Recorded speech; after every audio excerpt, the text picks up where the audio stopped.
section takes in. To go to channel.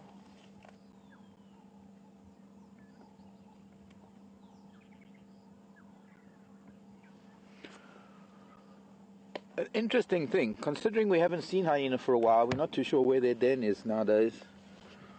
And of course, them being here doesn't really mean anything. Doesn't necessarily mean that their den is close by. They are quite vigilant. I'm pretty sure that cat is here somewhere. Bas might have said that already. I think I'm just mostly convincing myself.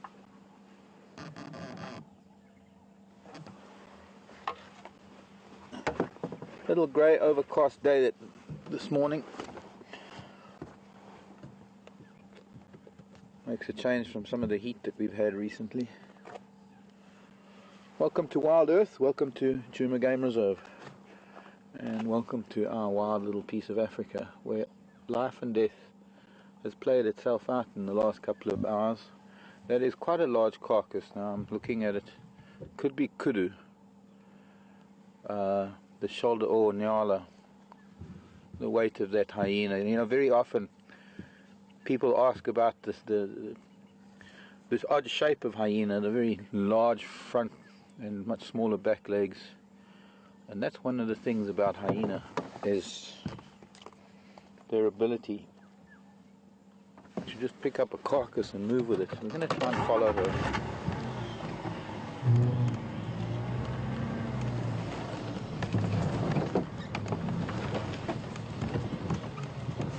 Little one's taking a shoulder blade.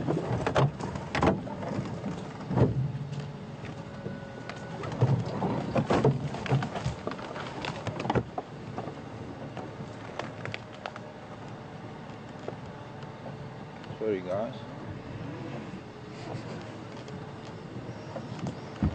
The shoulder blade that I saw was a little bit big for Impala. Find buffalo on this side.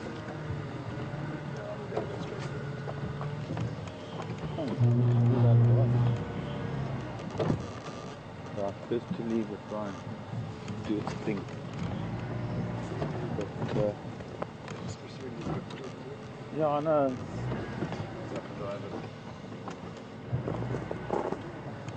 Not often that we have to do that. Because now they're gone, long gone.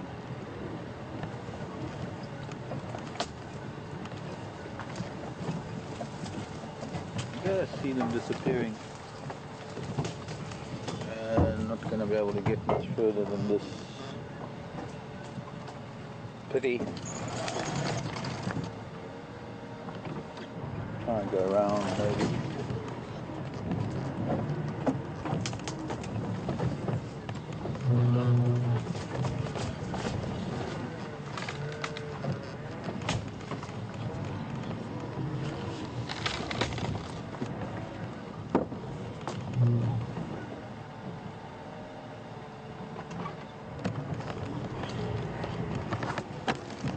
Jackson, come in.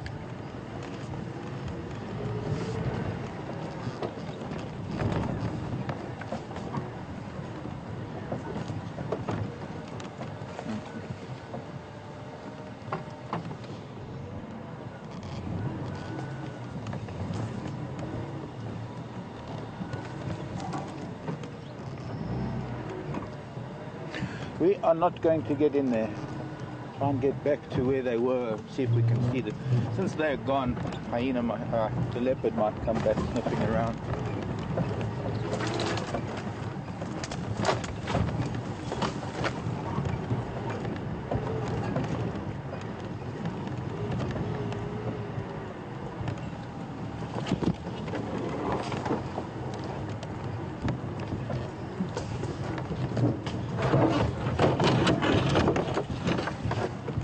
Quite a large kill for a leopard actually. Kudu, or large nyala. It was hard to see. There was a little bit of skin left on that carcass. But I guess being wet could have been kudu, but appeared a little darker being a bit wet.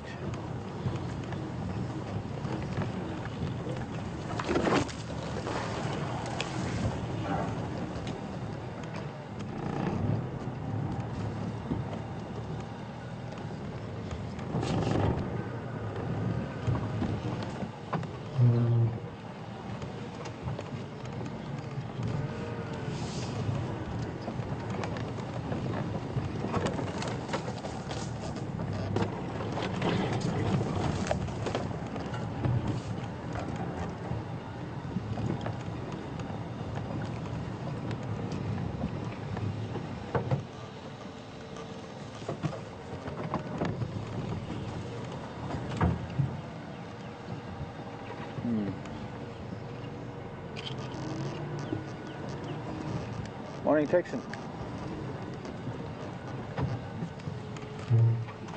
No, fine, thanks. Ingwe and Konzo from the dam heading east up Central. I'm on Central. I just found some Misi with a Nongo carcass, so I'm just trying to find. They took it down into the drainage line, trying to find it there now.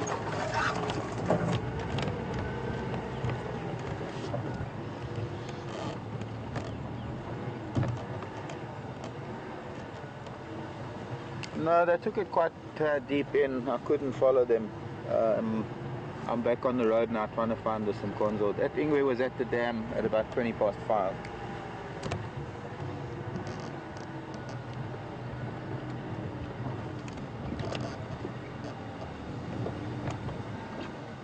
No, negative.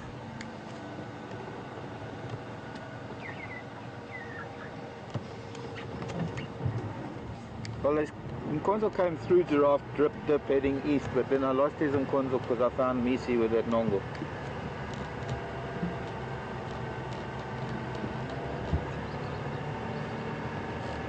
Yeah, I found.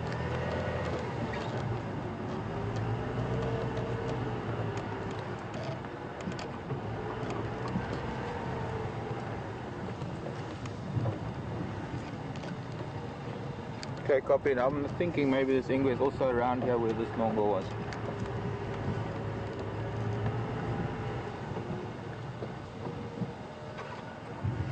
And you say you found a feeler?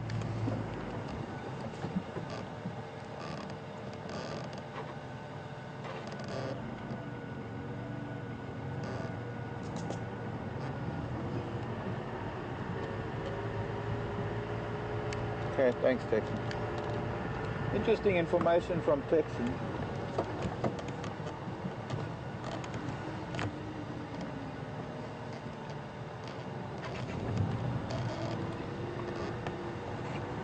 That he found this kudu. It was a female kudu, actually.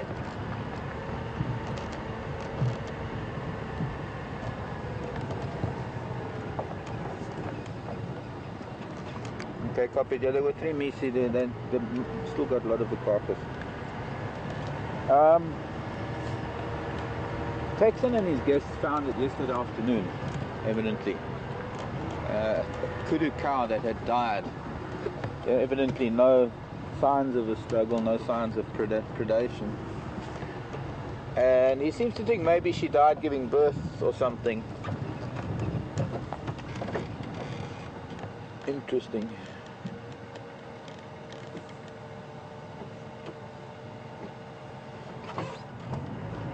Of course, it doesn't help me finding it. I'm thinking that he must have come this way smelling something. Texan is going to come past, he'll come behind me and hopefully they can find where I left the tracks. But we'll cut through now onto Vulture's Nest in case something's coming through onto this road from where we left those hyena. We could also probably try in the drainage line in the Milwaukee.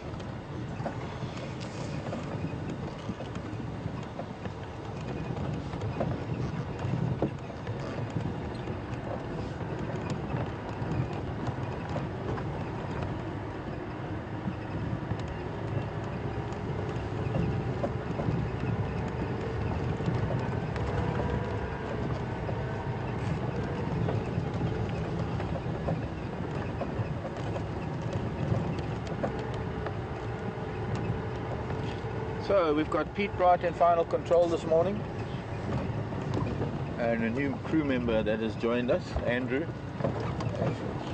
You know who was zooming earlier when we crossed the dam wall. We crossed the dam just before we started on drive. You might have seen an extra body on the back. Andrew, I'm sure you'll meet him. Can say hello. Hello. Has the thumb said hello? The thumb made a sneaky appearance. A sneaky appearance.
young my daughter.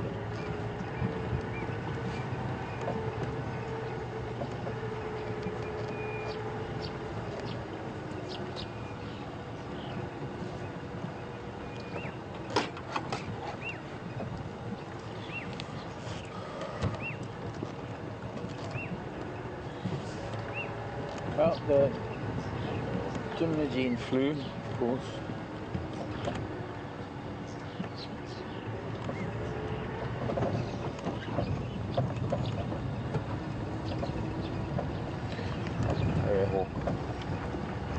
Left a nest. This is a road called Vulture's Nest. We used to have a vulture's nest on it.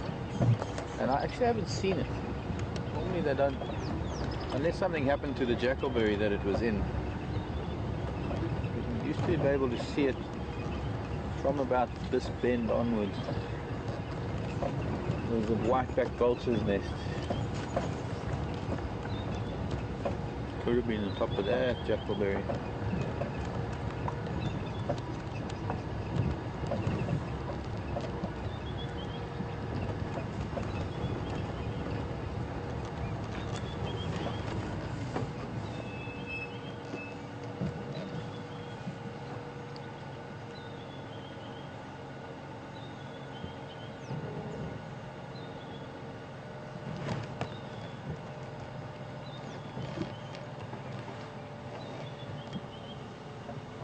Morning, Carol Ann.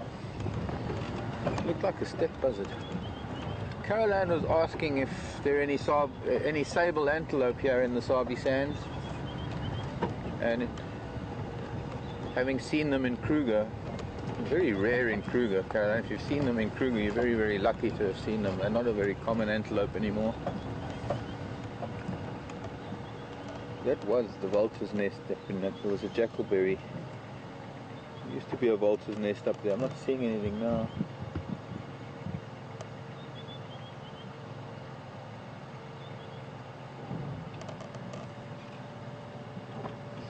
And Caroline, I promise you, if there was a sable antelope in the Sabi Sand, I would find it for you. But unfortunately, we're not likely to see one here. They have a preference for grassland. They are not fond of this dense vegetation that we have here.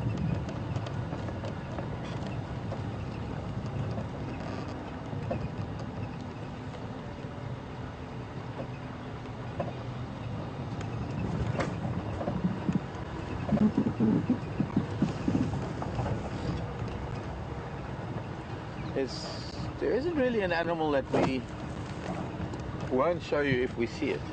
So you can be sure that if we see an animal, it will be on camera.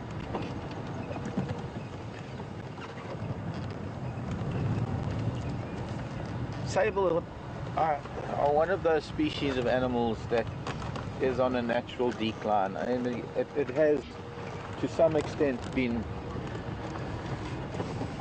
persecuted, I guess, for want of a better word. There are stories in the past of herds and herds of sable, that early farmers used to shoot sable just to feed their workers, to use as a sable as ration animals, as meat for staff, because there were so many of them. And I suppose it's like everything else that we've utilized. Suddenly the numbers drop.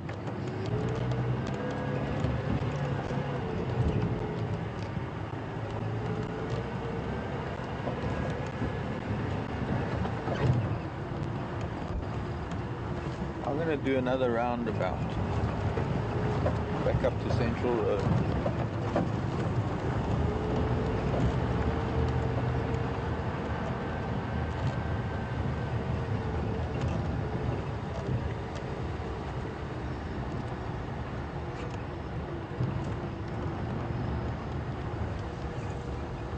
Maybe I should do it another way. Let's do it another way. A better way.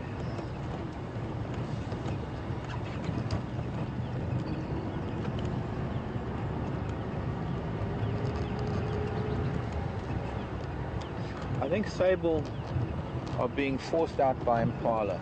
Forced out, and I mean by that is when an animal occupies a particular niche in nature and it is successful within that niche, whatever it may be, it has a pretty good stronghold within the ecosystem because it's performing the function that benefits the ecosystem. Sometimes things can do the same thing or fulfill that niche in a more productive manner, or just easier, breed better. The right for most predators don't. They need to eat much sable, so they fulfill the function of being a consumer, sort of a primary consumer, being a vegetarian, being a grazer, browser. But it also fulfills the function of being a prey animal. Maybe better than sable have. So sable have actually been on a decline before hunting and humans started taking them out. There was a cousin of the sable that used to exist down in the Cape. Hello, fleas. Guinea fowl.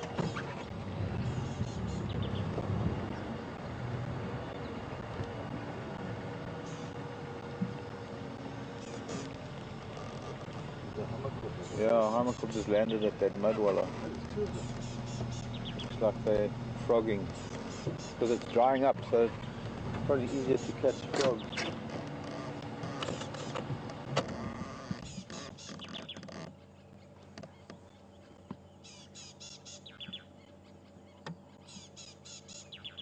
Or other things. Maybe we can go around there. But I do want to get up to Central Road again. And up to the east, just because that leopard was walking and he might have been waylaid by the smell of a dead animal and the hyenas, but I think he might just carry on. See if we can go maybe Bachelier Road.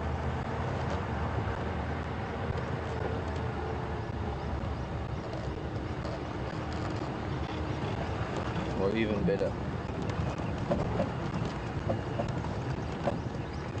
We could try the drainage line.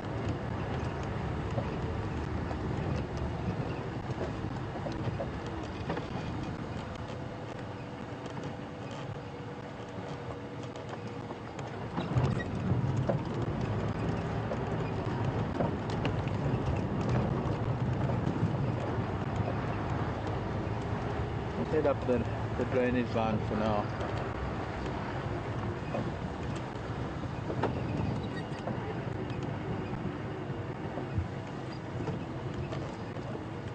There was a cousin, that's what I was saying, cousin of the sable in the Rhone called the blue buck down in the Cape. And before settlers came to that part of South Africa, the antelope was already dropping steadily in numbers for whatever reason. And I suppose there have been natural extinctions over millennia.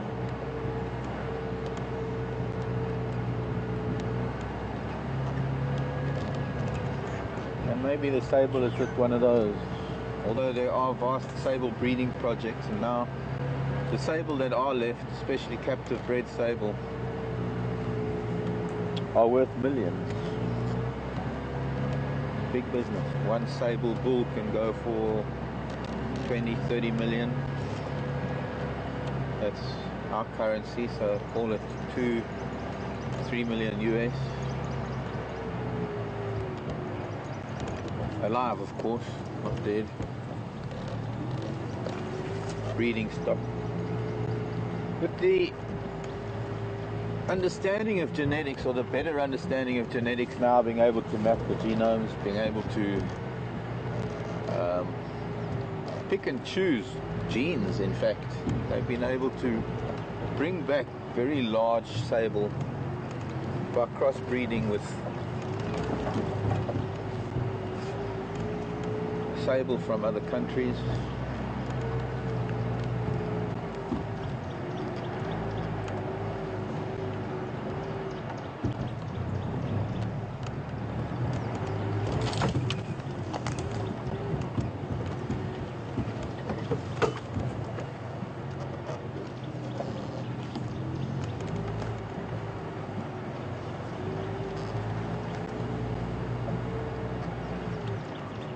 about as far as we're going to go. And we still would need to get a lot further to find hyena or leopard.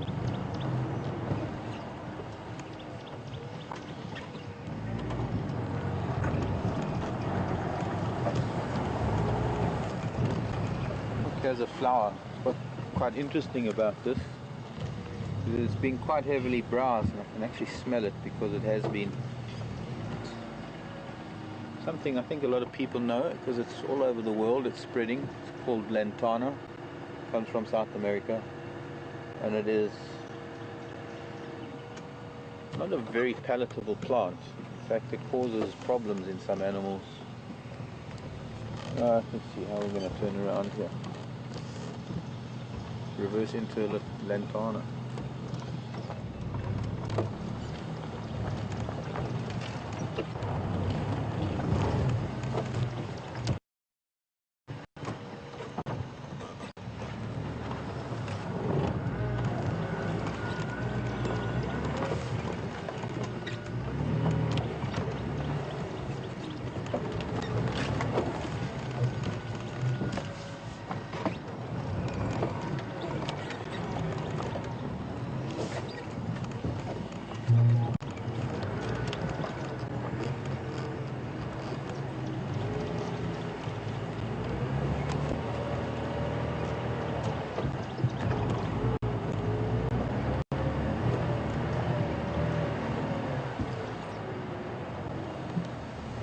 Morning, gardenia.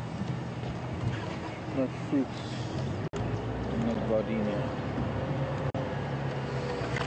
Flowers in the gardenia would have to come in early summer, mid spring, early summer. First rains bring the flowers on the gardenias.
Taxi coming.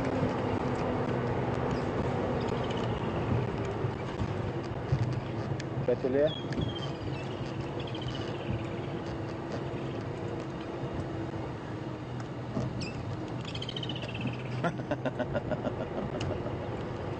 Guess where Kunyuma is?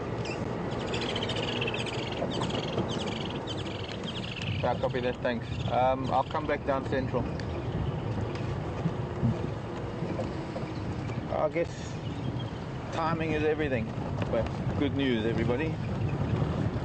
Our friend Kunyuma is at that site where the kudu carcass is. I figured he'd probably pitch up there. His tracks were heading there, and he probably kept a low profile while the hyena were there. And well, it's good that we can go and find him now.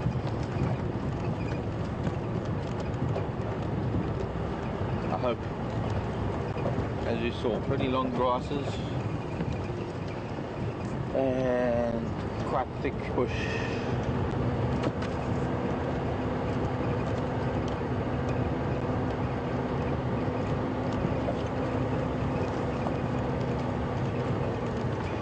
Morning, Franklin family. Mum, Dad and chicks.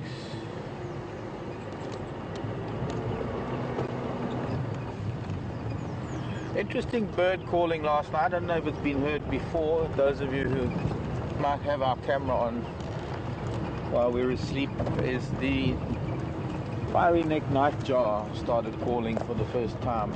Well, I heard it for the first time last night. Might have been calling for a while before. But of course last night was the first night we slept over a Juma, so we could hear a lot of sounds that you might all hear at night now. Heard the hippo during the night.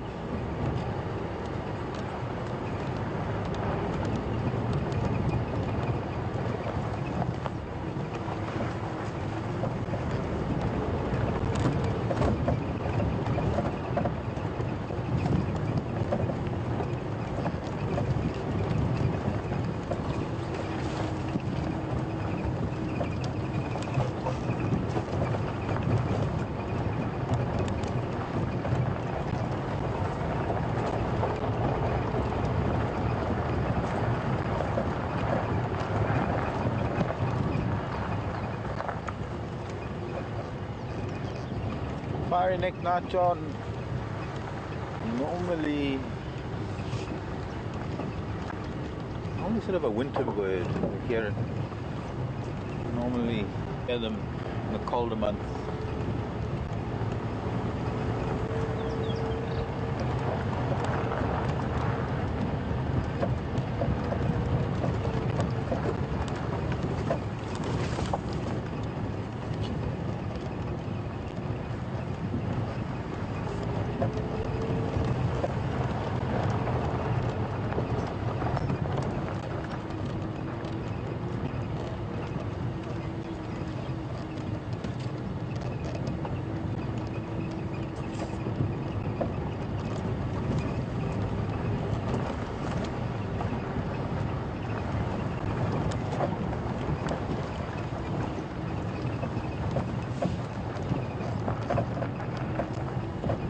Cool overcast skies, great weather for predators, by the way.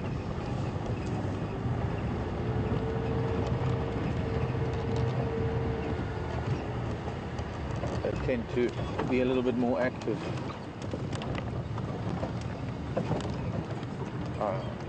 We're going to lose them.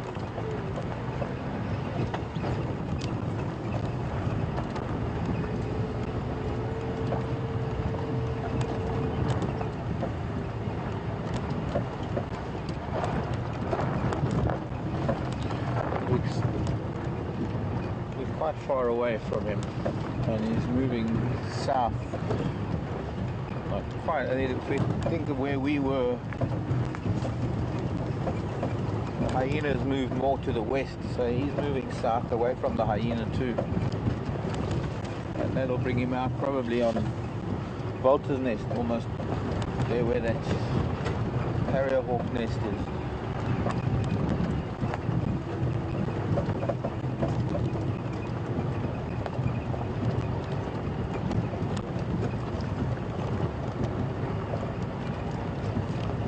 Clearly not used very much anymore, this road. Battalier Road used to be a much broader, well, less grassy. It used to be quite well travelled. I think on account of it being a little bit bumpy.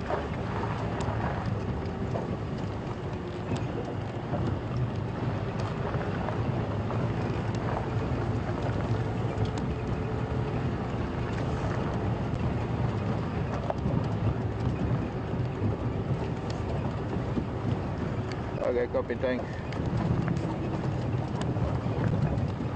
Evidently not Kunyuma, but quarantine.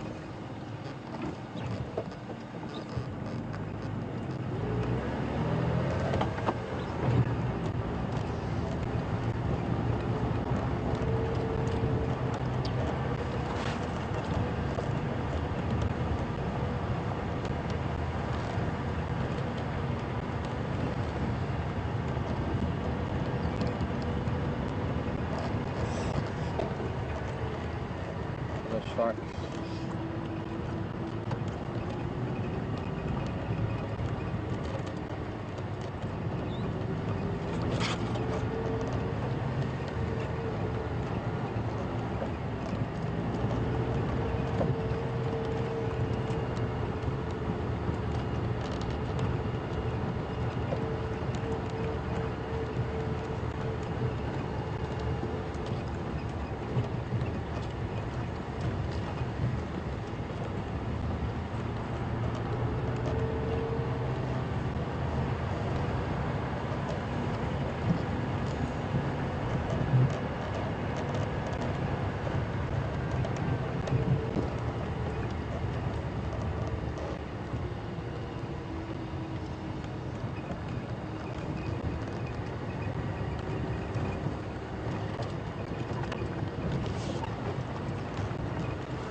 Texan, did you leave anybody at that sighting? Okay, copy, thanks.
I suppose also to welcome you all to the first of the extended drives. It's going to be a new crew, going to be new faces, but we're hoping to find some characters from the past. One of them coming up now.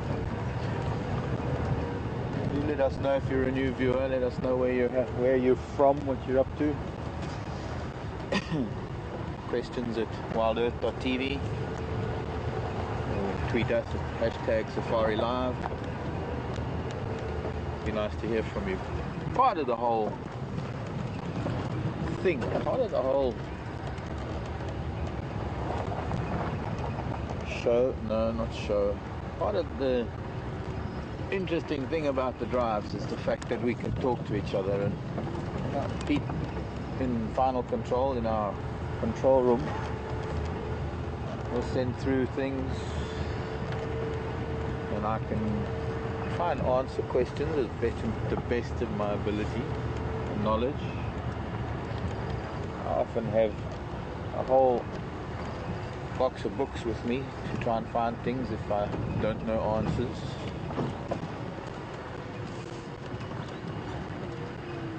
Nothing to beat books, even though probably we'll be able to get Google out here.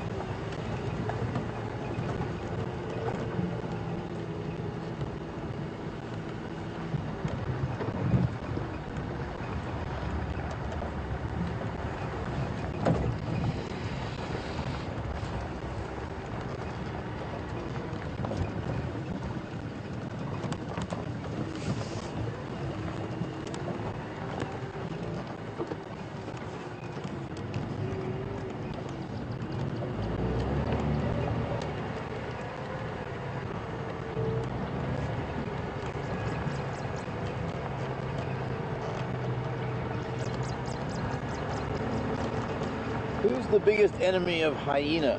Do any animals hunt hyena for food? It's a question from Scott and Dana from the US. Nothing really hunts hyena for food, although hyena do have enemies, all the other large predators, and given the opportunity, lion will kill hyena in a confrontation. Of course, it's not always the case. Sometimes hyena get the better of lion.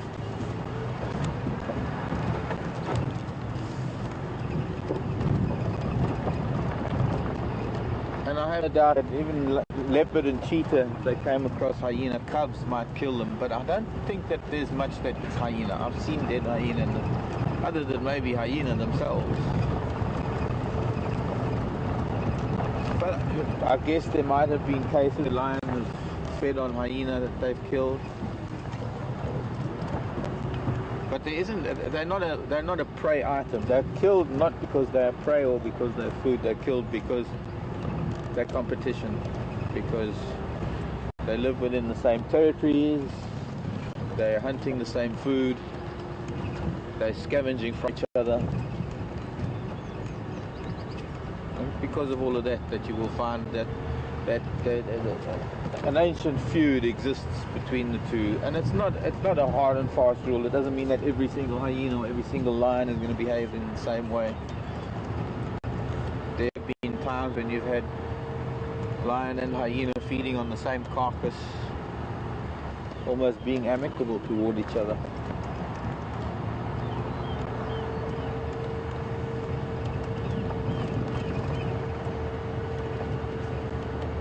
From again.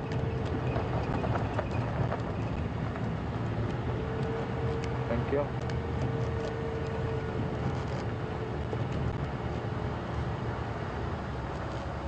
So we need to see if we can find this little boy, this little cat.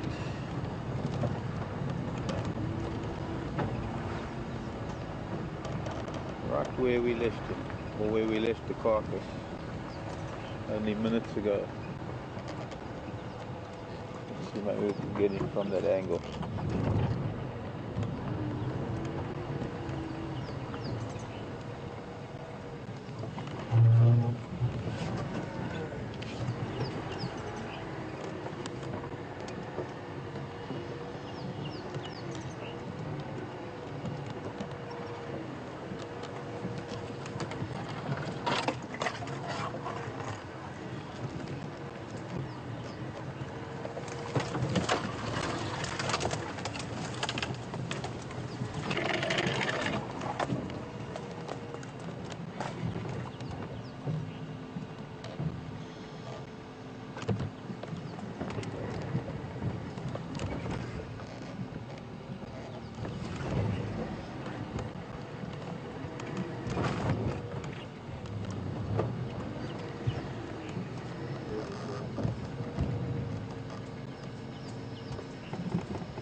Just behind that little acacia. He's found something to chew on. I'm just going to stop here for a second.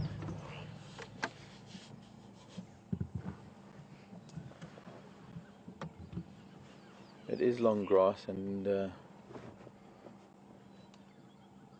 the moment trying to get closer. Might just push him. He might be chewing on that shoulder blade that I saw lying here.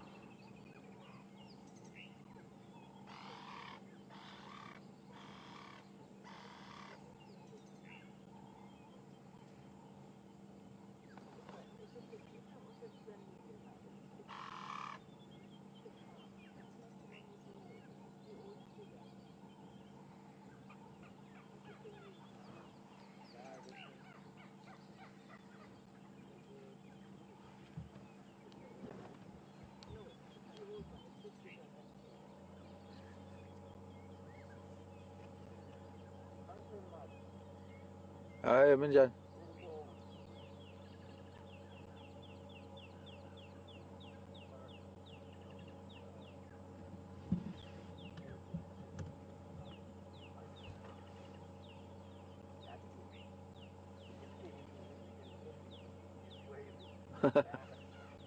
Sounds like some WildEarth viewers on Ephraim's vehicle,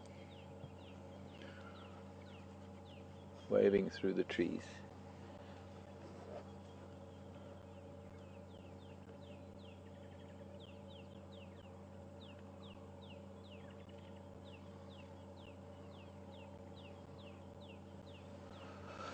We can try. Let's see.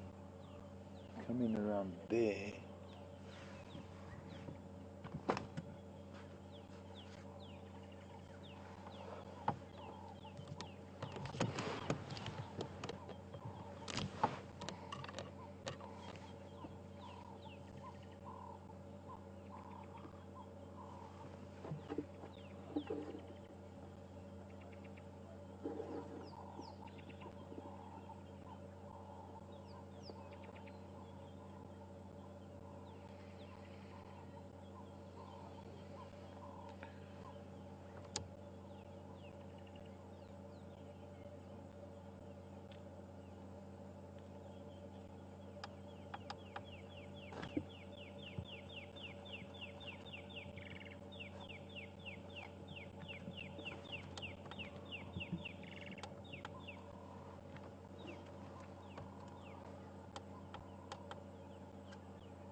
Try and get a better position now that he's used to us being here.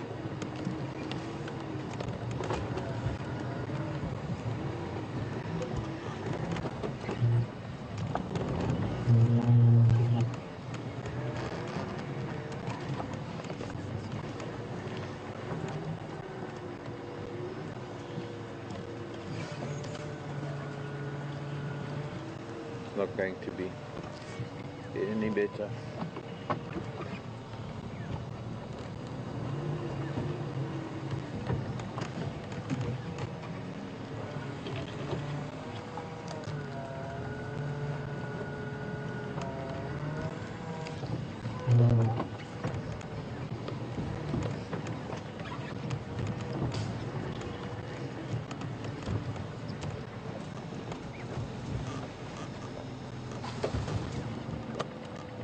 What do you think, Brian? Yeah. A bit better. Yeah.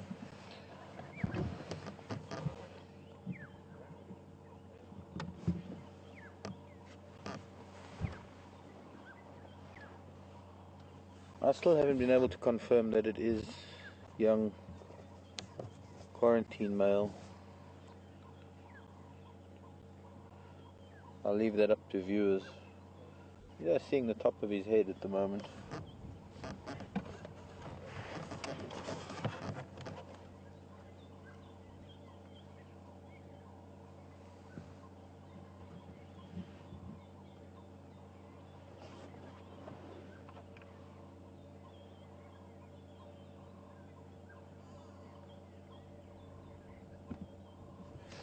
Now I wonder if it wasn't possible that maybe he found the carcass earlier, fed on it during the night, and then went to the dam for some water, and while he was away the hyenas found it this morning.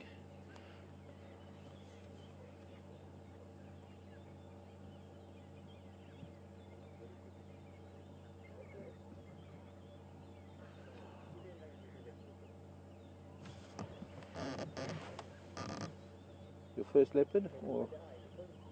Sobe Sands, yeah. Okay. First day, first leopard. First hyena killed as well. Hyena feeding there.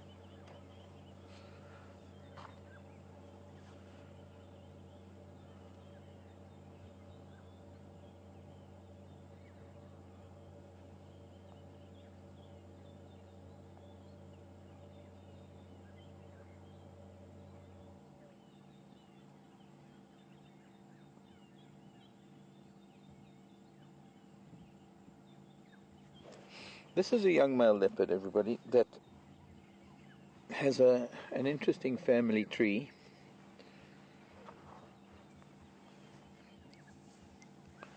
He is one of two young males who are now just over 2 years old. 2 years and a couple of months. The sons of a very famous leopard by the name of Kunyuma, who is also known as the Queen of Juma, since this has been her territory for the last 10 years. She pretty much took over from her mother, who was a leopard by the name of Safari. Beautiful old girl, who was at least, I think, 17 or 18 when she died. But Kunyuma had 4 litters. This is the 4th. Her 5th litter sadly killed by hyena last month. Well, no, actually 2 months. It was in December.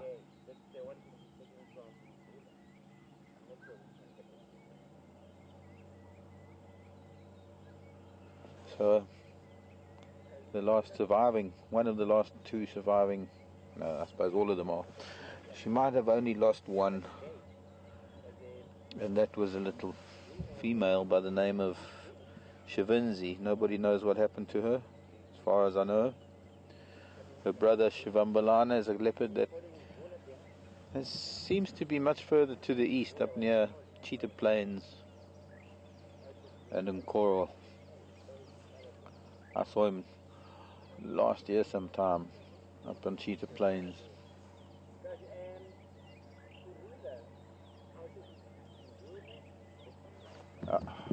He's finished that bone.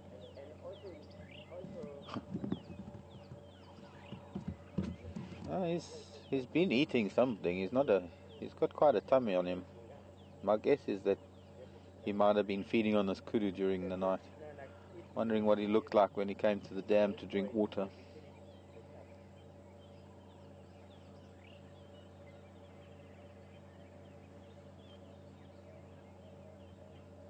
Not overly full, but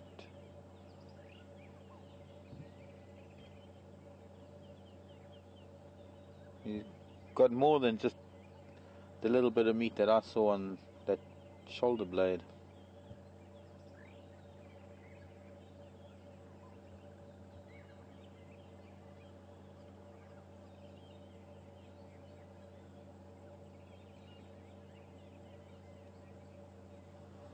Why don't you climb the marula tree and look from the marula tree? Cat.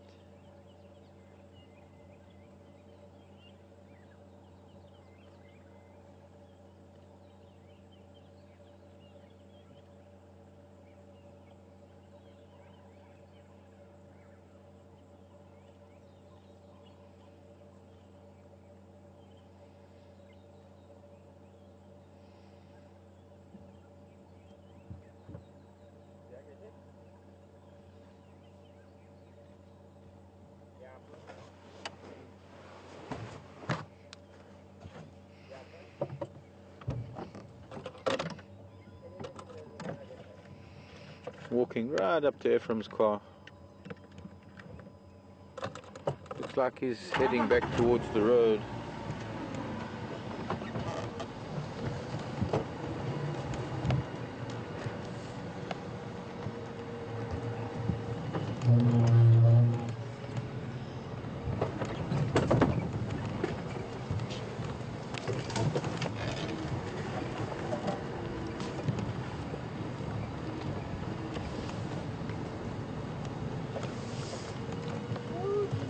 Morning, morning. Hello. Thank you. Sounds like your viewers. Yeah. I saw you the last time, one of the last drives with Sulina. Oh, wow. Yes. Okay. Yes, that's right. Brian. Hi there. Good morning. Andrew. Andrew. New member. Yeah. Okay, I don't want to lose him. No. Yeah, here now. Oh. You're right. Yeah. Did it hit you? It's hard, but it's okay. Sorry, dude. Didn't know we were going to do that.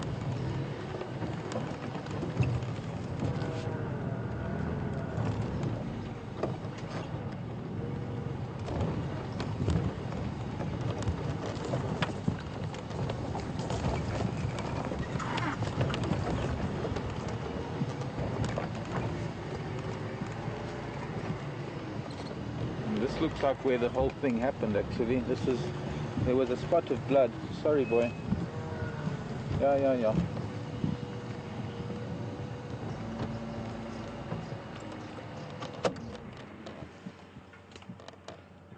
Few pieces of bone and a few things still here. Little bits of... Oh, you can see a very dark patch just above him. That must be where the kudu died. One of the spots that I saw must have been where maybe the hyenas had dragged it and pieces of it had been separated. I need to just move because we're in the way of Ephraim. Okay.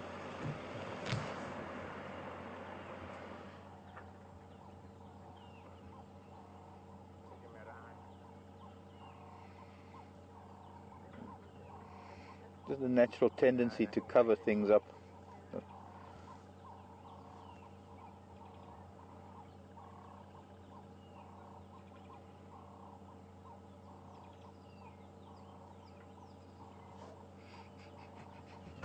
Looks like maybe that was the stomach contents or something. Yeah, there was some intestines that he was trying to cover up. Something else there that he's working on. Why? I can't tell you. Only he knows why. Maybe it's just... You see, normally a leopard does things like that to cover up their own kills, so that they can't be seen from the air or to try and disguise the scent.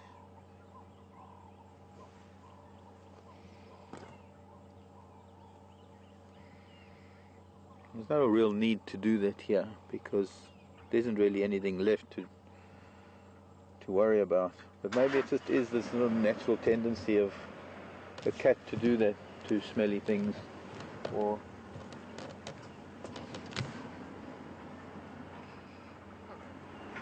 oof, quite a strong.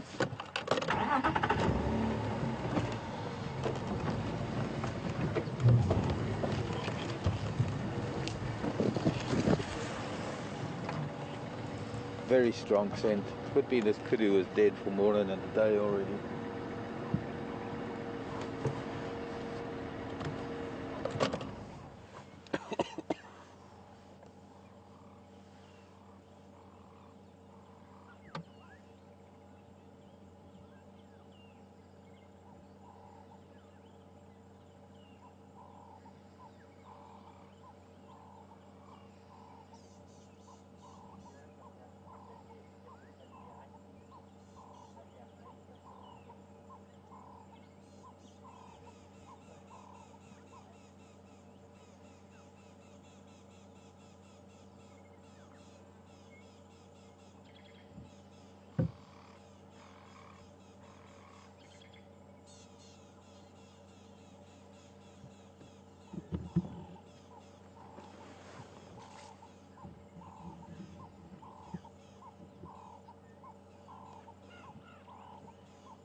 back to the road. Let's do the same.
Almost taking the same line that the hyena took this morning.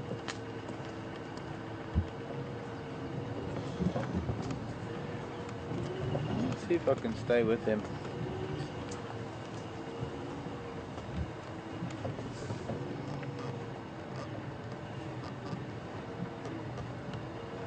I could probably squeeze through here.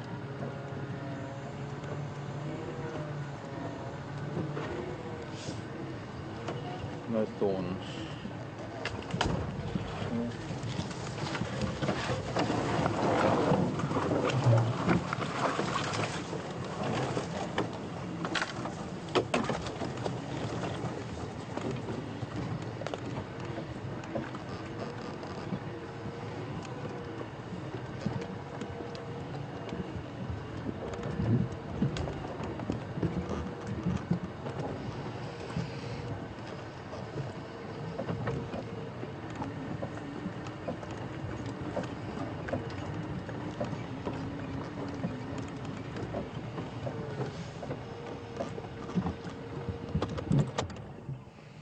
Trying to scent where they maybe have taken the rest of that carcass. Despite the fact that hyena do pretty much chew up bone, I doubt whether they would go so far as to separate all of those vertebrae. There was most of the entire vertebral column that hyena picked up. 2 shoulder blades have been taken off, but it was probably from the cervical all the way down through to the caudal vertebra and some of the ribs. And my guess is that they've been feeding for quite a bit, so it could be that there might be a piece left over somewhere down here. If, of course, it doesn't get too thick for me. But so far, not too bad. Yes, this is where we got to with the hyena. Almost exactly the same place.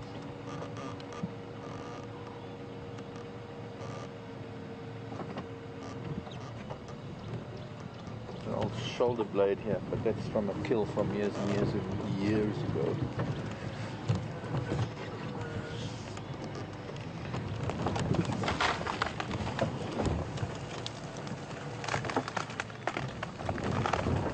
Lots of dead redwood.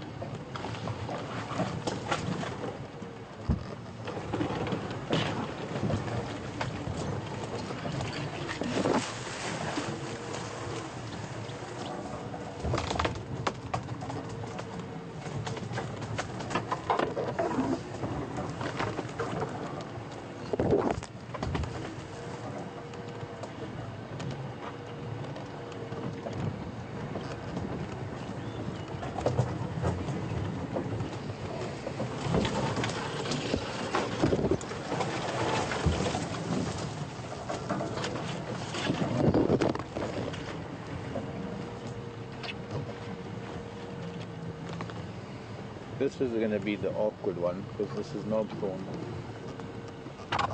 He's still in front of us.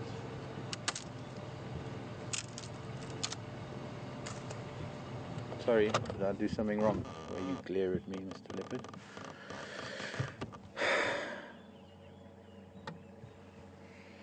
There's no way through here at all. That might be the last of them. Here's going into the drainage line. We might be lucky enough to get down into the drainage line and have a look. We are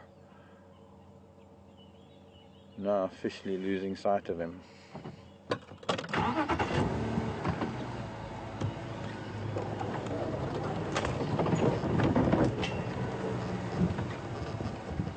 There's no way through at all. The only thing we can do is go back the same way we came.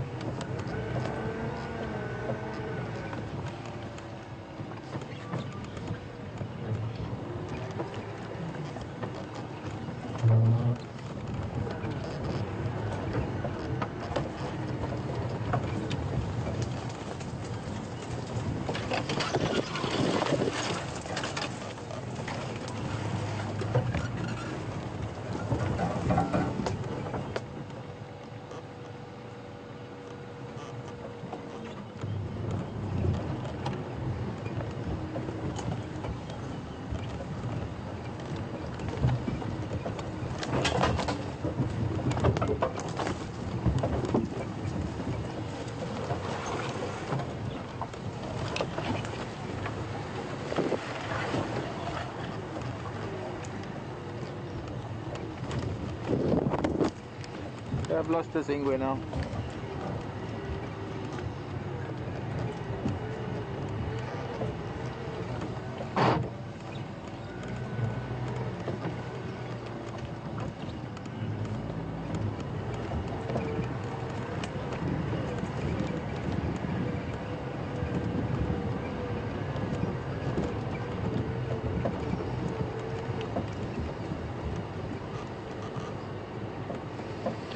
Thanks to Ellen and a few of the other viewers saying that it looks more like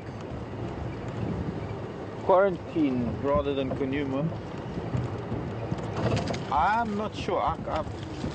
Even though I had a good look at him, I'm still learning the two boys. Even after being here for 2 months, I'm still not that sure myself who's who in that zoo. So I'll do rely on you, the viewers,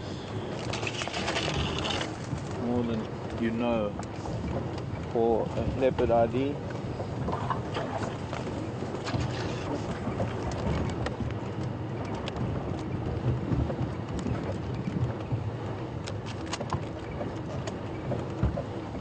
But nice to get a good view of him.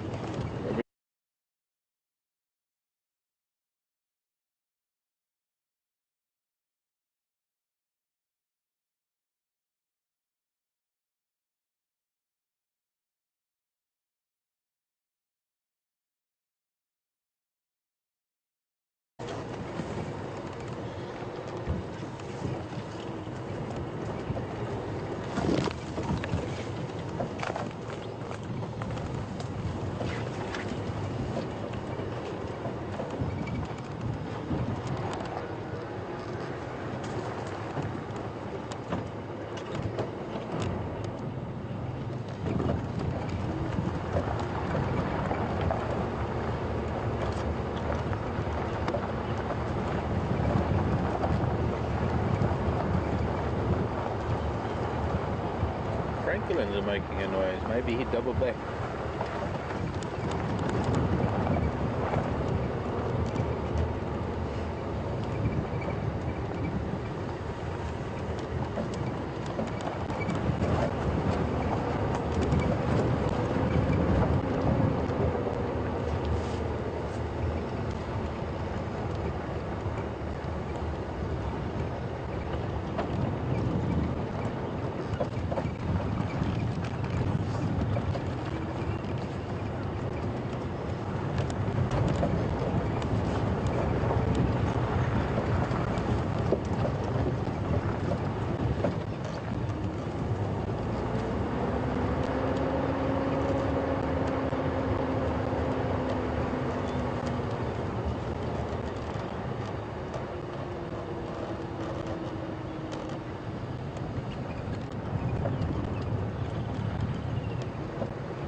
I'm going to try and get into the drainage line here. This is below the dam. We might be able to follow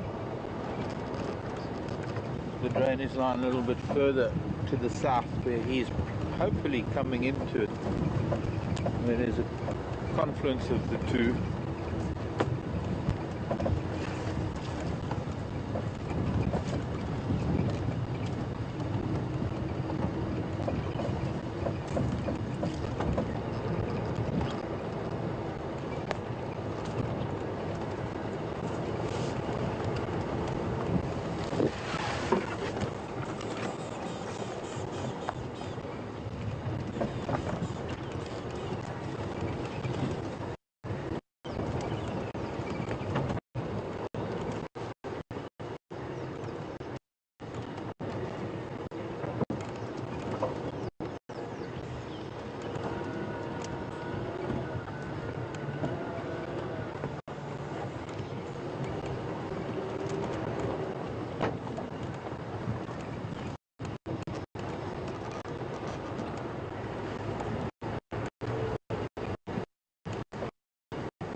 Try and squeeze through there, or through here, it's better.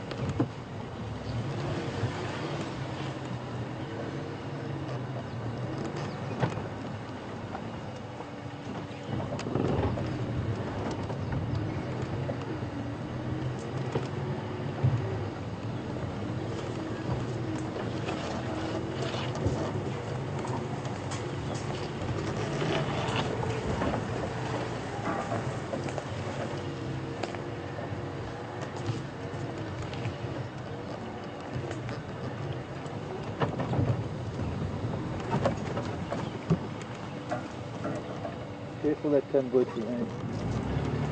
I don't play with tumboti too much.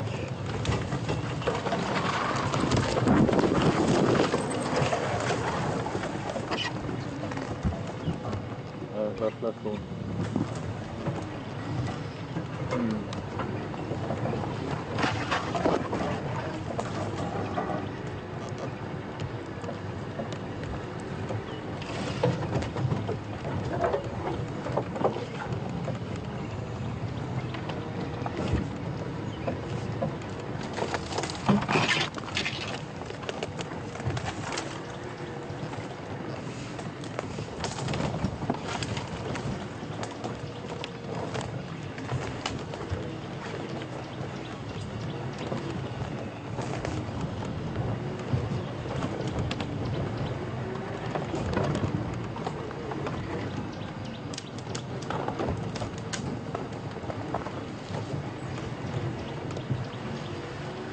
I'm guessing that this is more or less where we should be finding him, somewhere around here.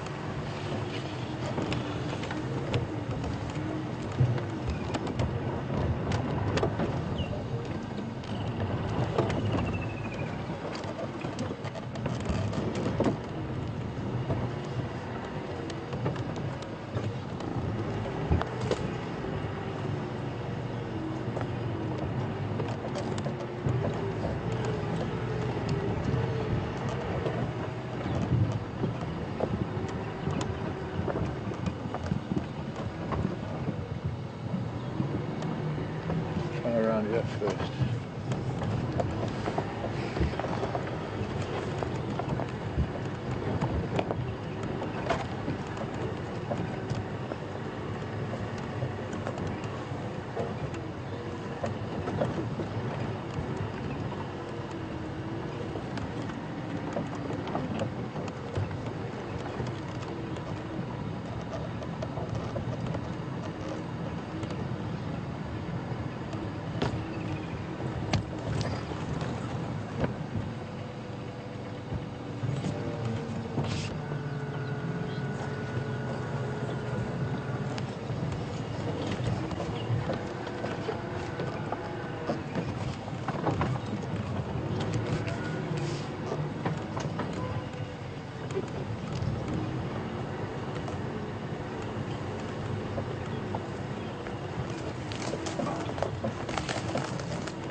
No luck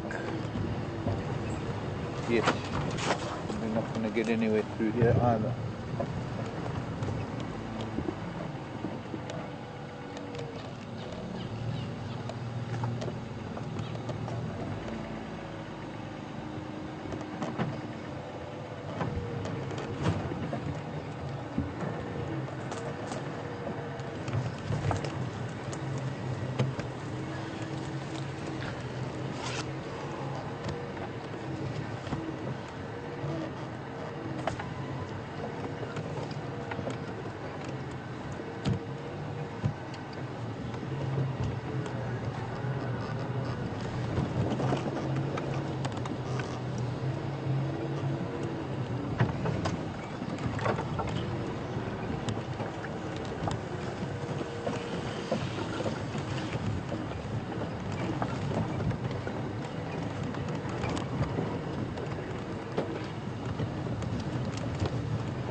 And here, oxpeckers, which means there's probably buffalo somewhere in here. And I think there's a bushbuck. See if we can just get back to the riverbed and then find our way back out of the river. Oh.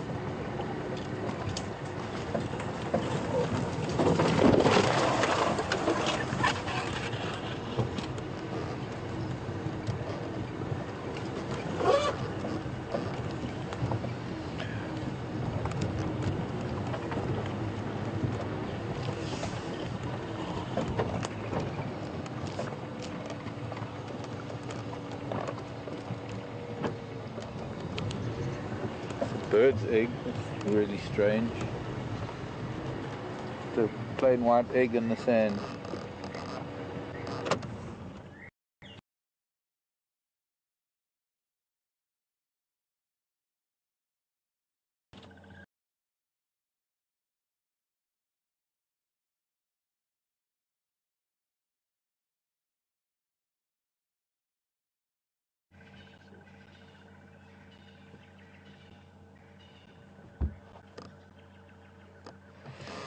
Normally birds' eggs that are on the ground are particularly coloured, so it's definitely not a bird nest on the ground.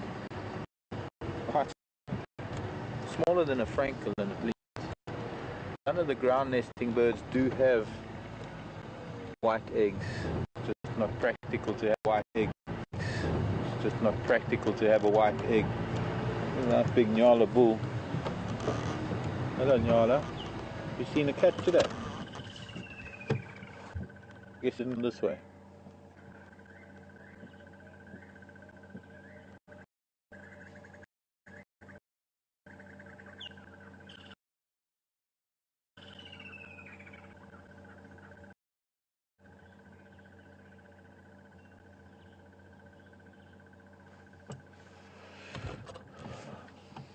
I think while I'm here I'm just going to take my jersey off.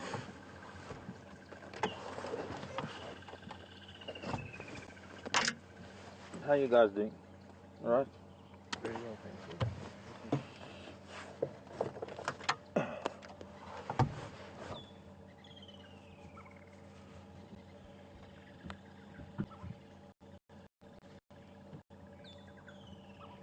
I'm not really hearing anything alarming, so I don't know.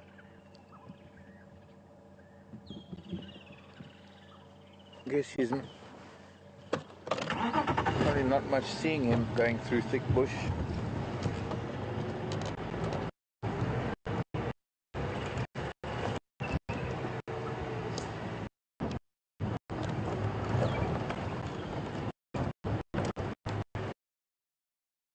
Probably not much seeing him going through thick bush.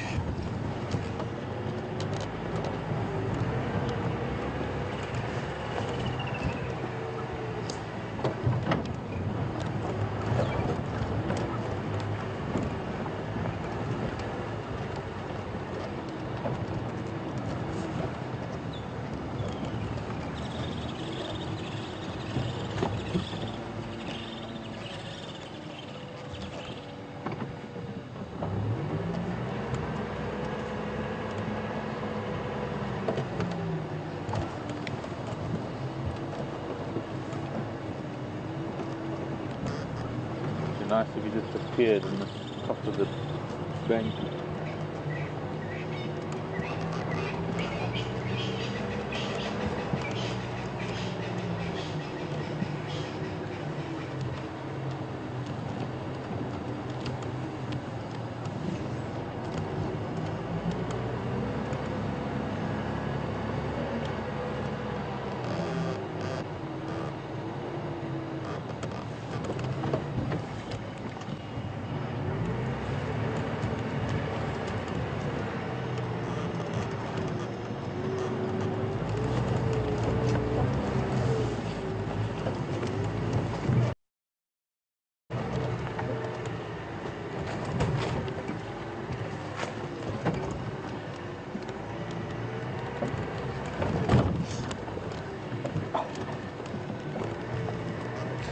Tires get hurt.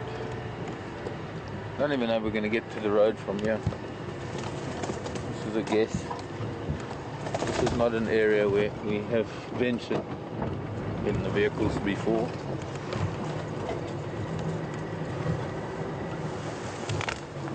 And although we're not very far from near the road, Twin Dams in particular, which is just here, it's a matter of trying to find our way out.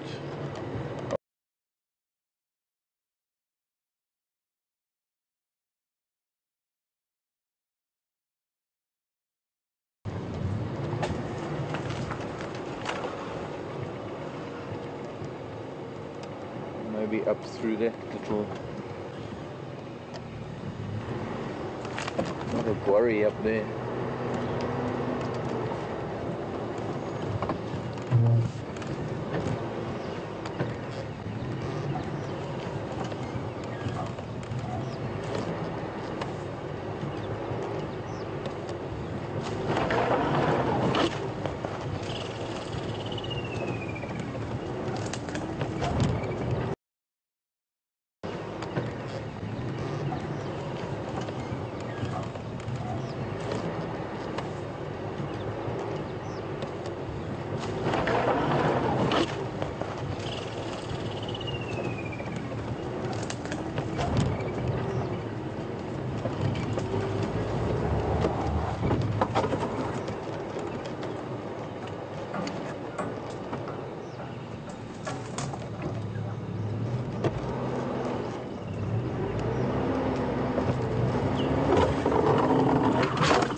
That doesn't help.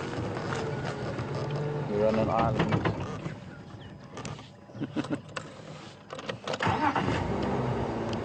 We might have to go back down again. Surely we can bob and weave. Bob and weave like this. Yep.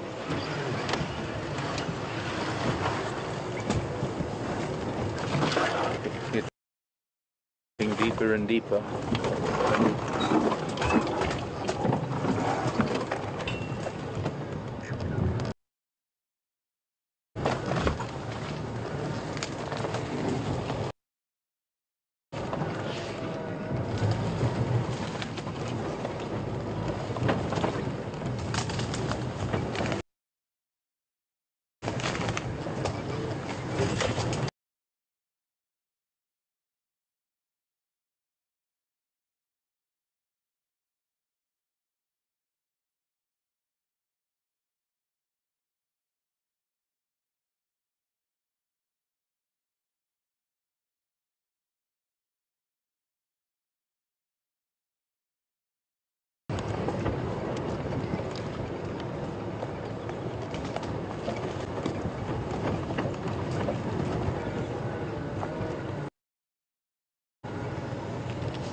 might be a bit too vertical.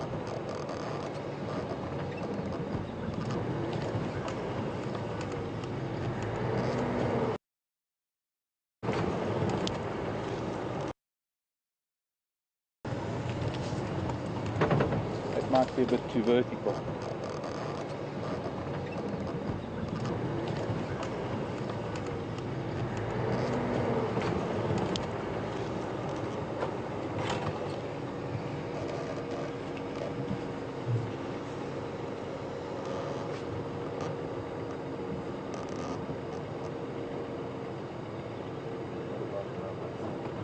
I think, yeah.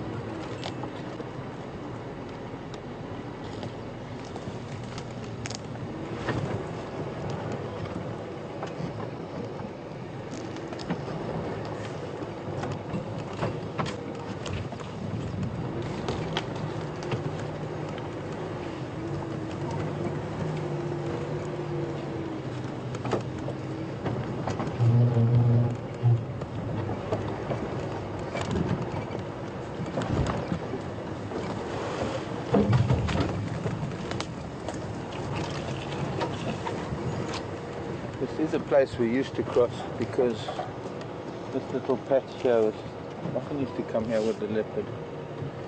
This bank has eroded a lot.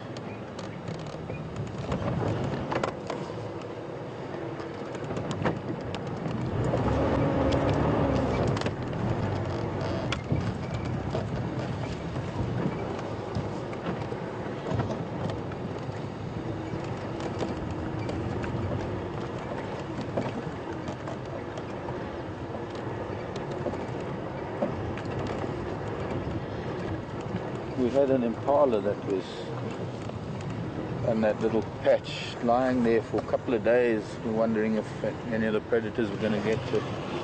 And this is also where the bank has eroded too much, but maybe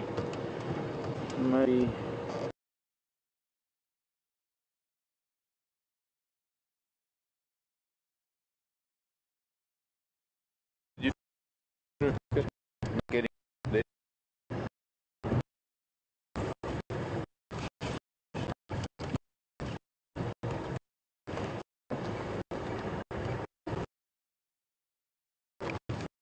Copy, thanks. Or we can just take it.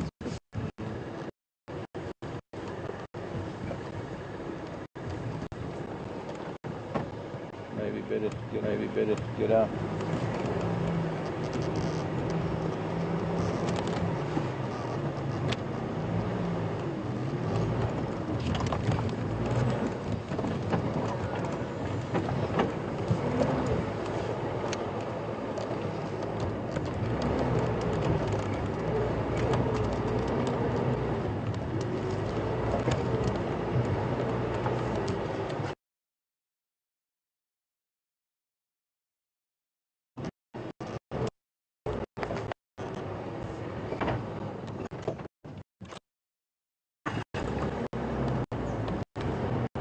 Okay, I'm coming out of the riverbed now. Should be better.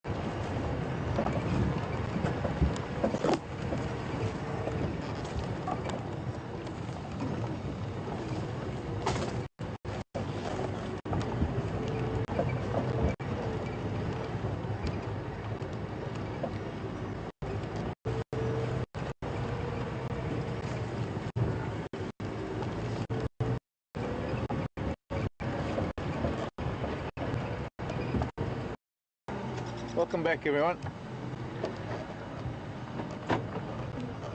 Out on Twin Dams Road. And, well, I was hoping we would find him again. Certainly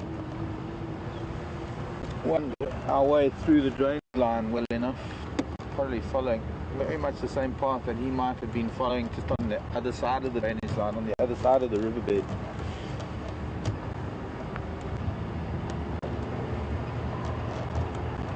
We can just drive around. Maybe he'll pop out on one of the roads. Seems to be getting a little bit grayer, a little bit darker.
So moving on, let's see where it connects. See if we can find any of these packets leaving their footprints all over the roads.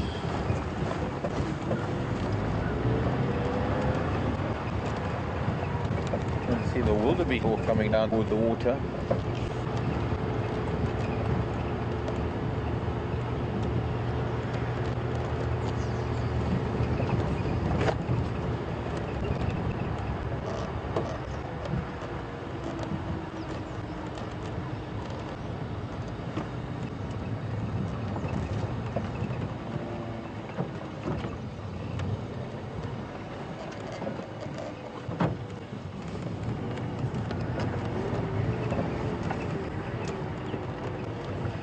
There's a bushbuck on the other side of the dam. If anybody's zooming, watch these wildebeest. Don't want to be in front of them. There we go. A little bit of a game going on here now. Wildebeest chasing a young impala ram, but it's only the calves having a game with a little impala. Where are the rest of your boys there, little impala?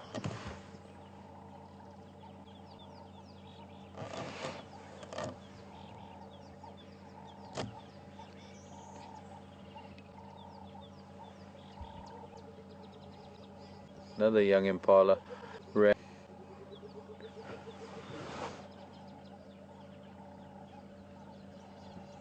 They can hardly see each other over the zinnias.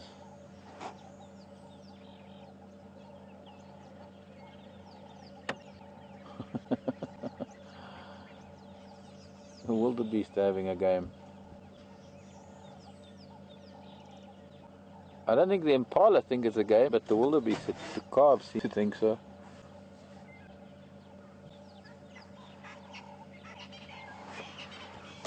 And there's a fairly new calf. I wonder where that one came from. That's very new calf.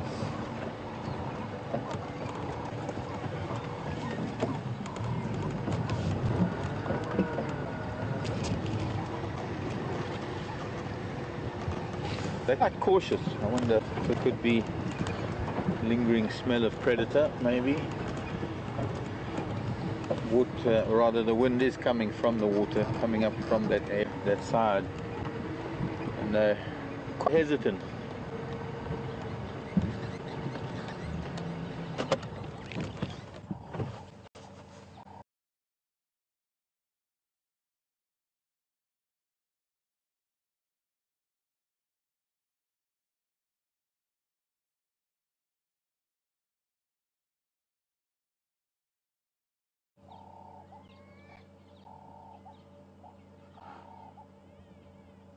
They've seen something. I saw a bushbuck on the other side of the dam, and there are no alarm calls from there. There's a heron standing at the water, but for some reason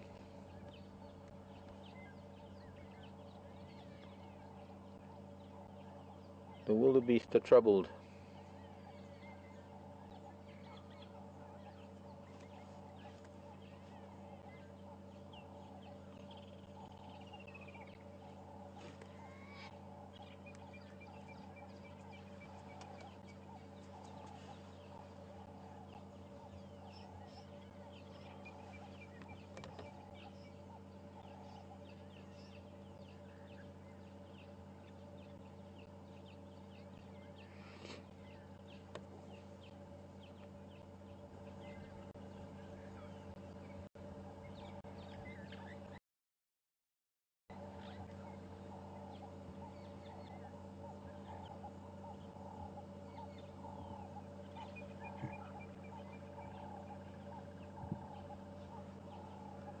And I think these 3 young impala rams who are on their own, they should be with the bachelor herd about now.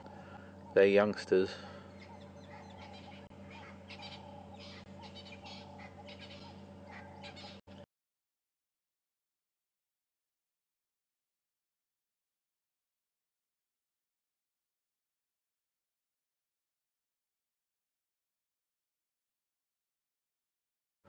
And I think the wildebeest are making sure that the young impala rams are close by, because they're going to get taken first if there is anything.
There was a foreign goose here that's just been chased off by one of the adults of the resident geese. Now, there's something unusual about the way these wildebeest are behaving. They're starting to make their way now down towards the water. The wind has changed a little bit more, coming now from the south rather than the southeast. When it was coming from the southeast, it was sort of blowing in from that area where the leopard hyena were. Whether it was bringing scent of the carcass or the predators, not really sure. Seems they're a lot more relaxed now. Now they're heading to the water. But the other thing is the impala have made their way down to the water, and I suppose I might have been joking when I said the wildebeest will use the impala, but it was also serious, because wildebeest are like that. They will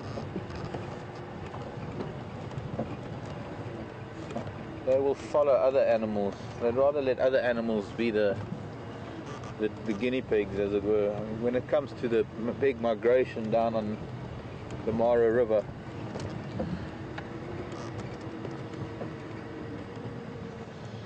they wait for the zebra to go first. Only once the zebras start making their way down to the river will the wildebeests go down. 6 goslings and the geese.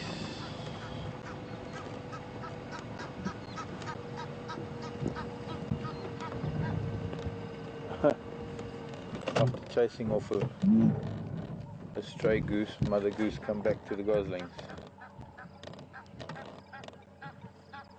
Sorry, heron.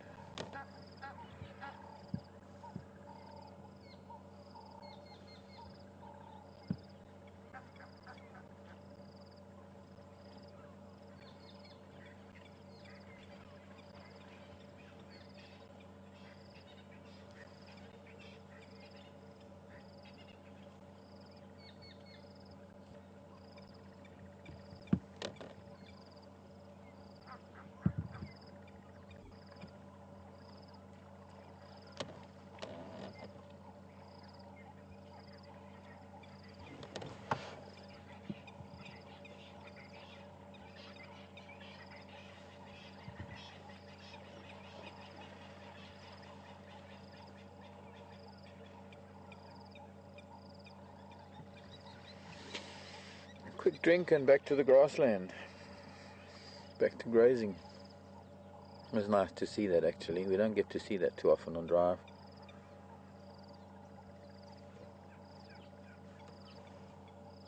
And speaking of driving, let's continue.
Not so warm after all.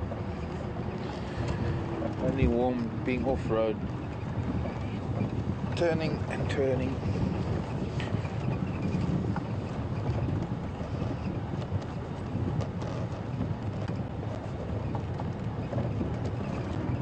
Maybe an elephant or two up here.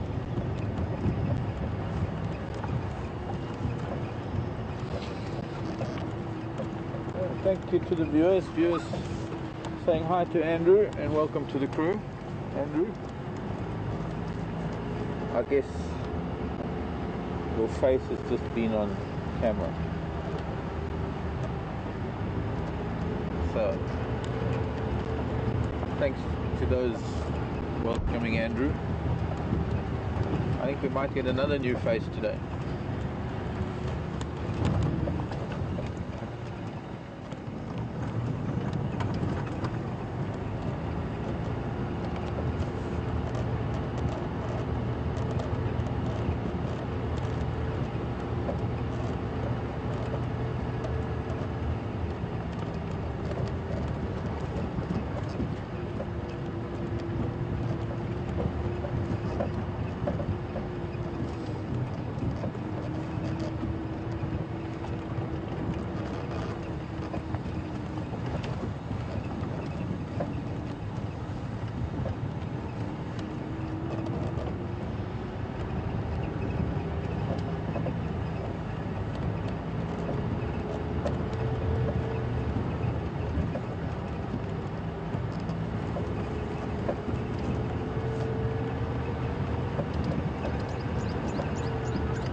swallows. Hey, Oriole. Somewhere there's an Oriole above us.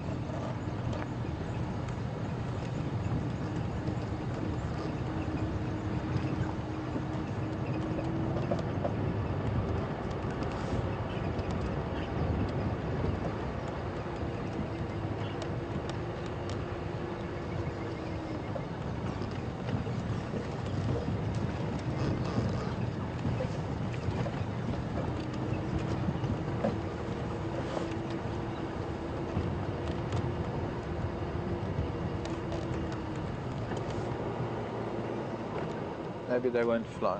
Maybe they will.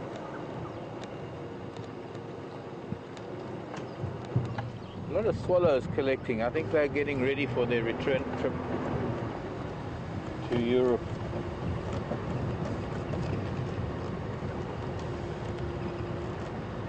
Excuse me, doves.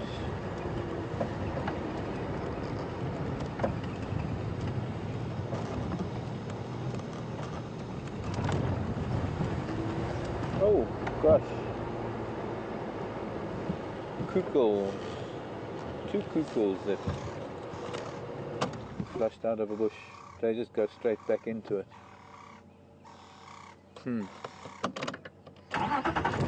Birchall's cuckoo.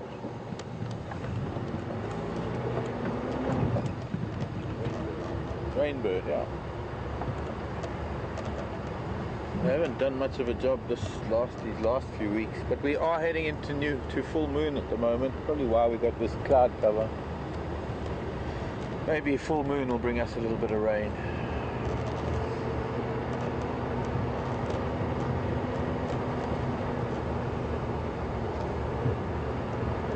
Definitely need it. Things is looking a little dry.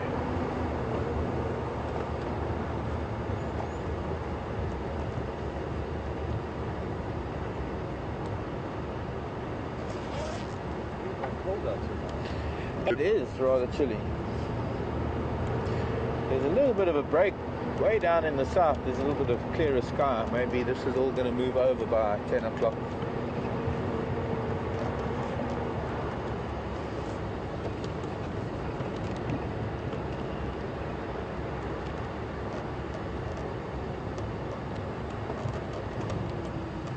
Squirrel. Deathwish squirrel. This is the herd where those 3 little boy impala came from, I'm sure. There's been an elephant here during the night. And a lot of marulas judging. Well, he must have been shaking the tree with the little nursery of impalas. The youngsters that play playing king of the castle. Interesting, and a number of fairly large rams with this herd. Not quite sorting their hierarchy out just yet. There are some rams that are already starting to keep other rams away from their herd, but this is obviously a herd where the rams haven't started yet.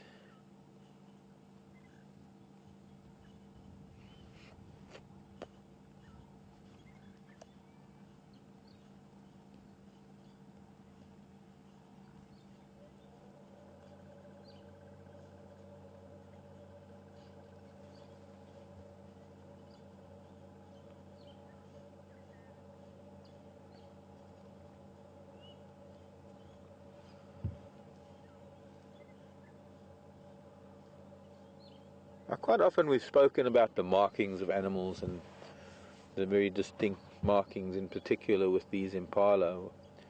You can see the black stripes, but most importantly what you can see when they do swing their tail is that very distinct little bit of white that they show on either side of their tail.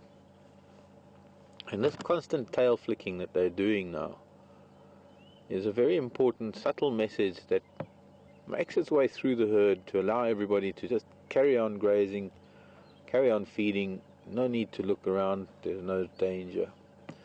There was a moment a few seconds ago when one startled a whole bunch of them, and the tail flicking stopped, and they all moved in unison, and as soon as they stopped and as soon as they realized that there was no danger, they all flicked their tails at exactly the same time, almost as a reassurance to everybody else that they got a fright but everything's okay.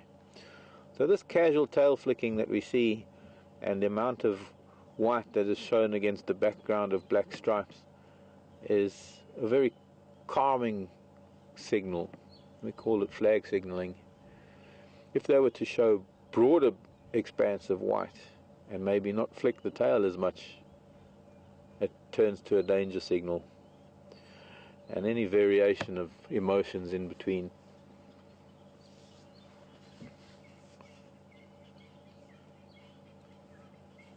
The ears, of course, having black tips to the white or the tan on the back of the ears, those black tips help other individuals identify where an individual is actually listening, not only looking, but the intensity at which it's listening, because hearing, of course, is a very important sense. And when something hears something, normally what will happen is it'll look up, and if it senses any danger, the tail will stop flicking, and other individuals around it will then look up themselves to see why the tail isn't flicking, why that message of calm isn't being transmitted. And then the next thing they'll look at is to see where the ears are pointed and to see where the face is pointed, and that's where all the other markings come in, helping to identify at a very quick glance where the direction of a potential threat is coming from. It's no use putting your head up and just swiveling it around if there is a potential threat from a specific direction, and it's those markings and the tail flicking that let them know these things.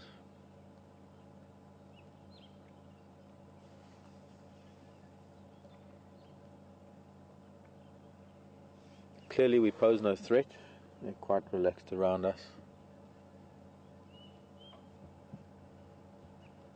Look, there's a jumping spider catching a fly on my dashboard. There's a salticid spider stalking a fly.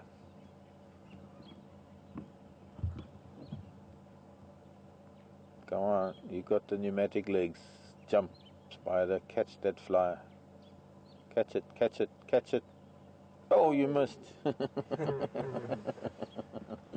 Hello, you. Oh.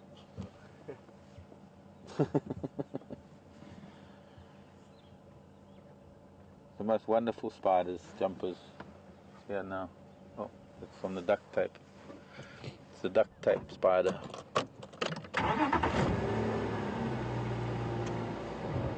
Onward her. That's for the spotlight.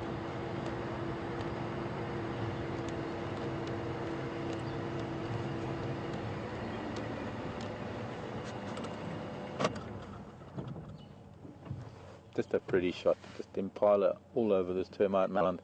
And those little ones at the top, you can see one or two little boys up there. The little horn buds are starting to grow. The ones on the left with their heads down. Hoo-hoo.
Morning, Jeffrey in Texas. Jeffrey wants to know why the males are called rams and not bucks. I think because we use buck as just a general term for antelope. Buck can be male or female. We tend to adopt the ram and ewe for the smaller antelope, and then the bull and cow for the larger antelope.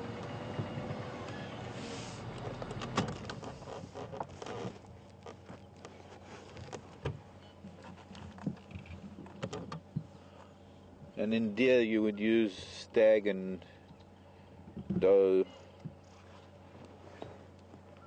and fawn. Here we use ram, ewe and lamb. And I think I missed the photo up there. It was quite a nice photo earlier. Those little ones.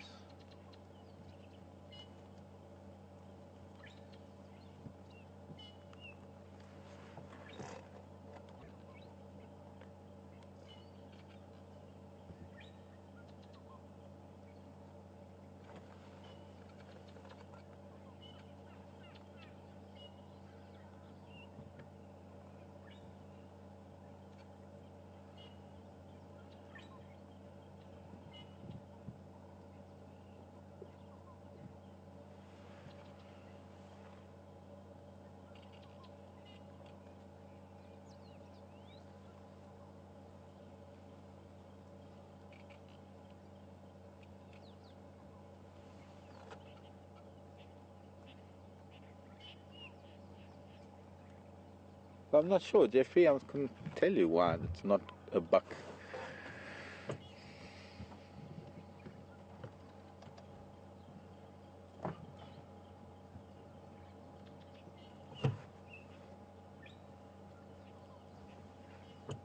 Okay, let's find some other things. Bye, children. See you later. Find the cat.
recognize him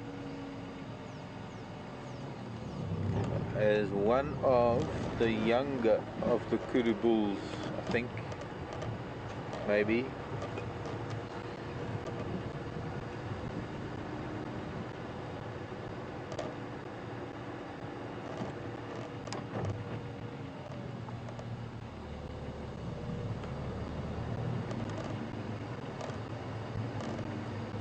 Where are your brothers? Yeah, you're hiding behind a very thick bush. I can't see you. Can't see you at all.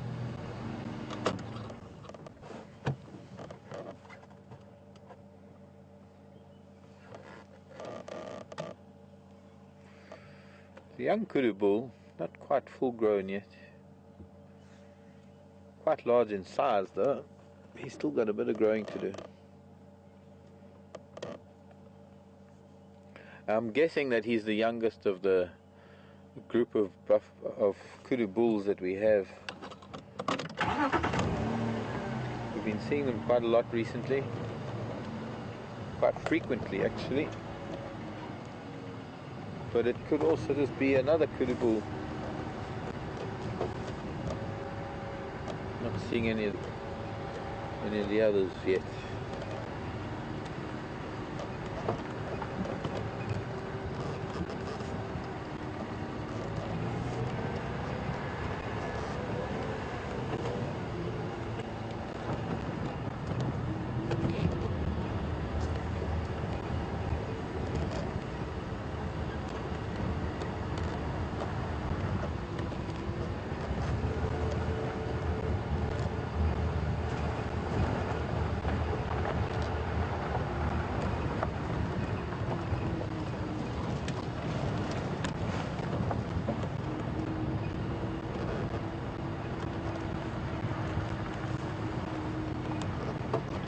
Aha, there's an eagle.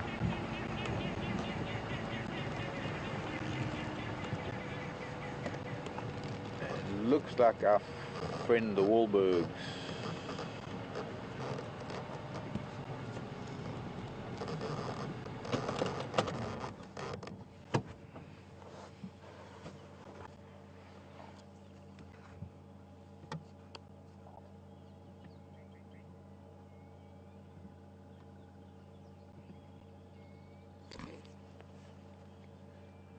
Not often you find it raising its crest like that, the Wahlbergs.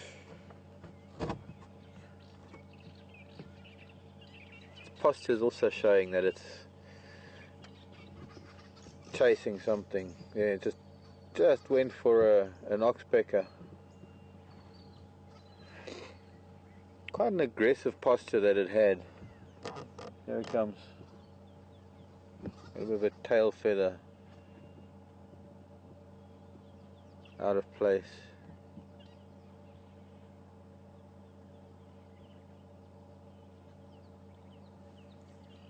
Interesting, it's come back to the same tree. I guess there have been some birds hassling it, and that's why it is in sort of a defensive mode.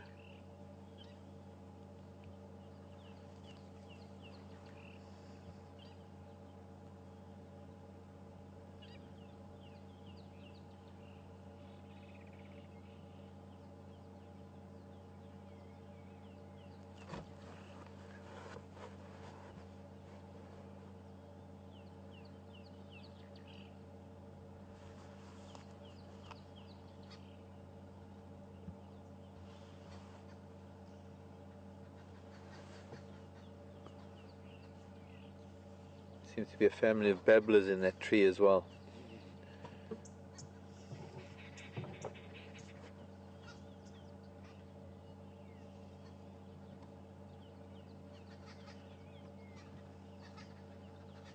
Babblers are going to hassle it now.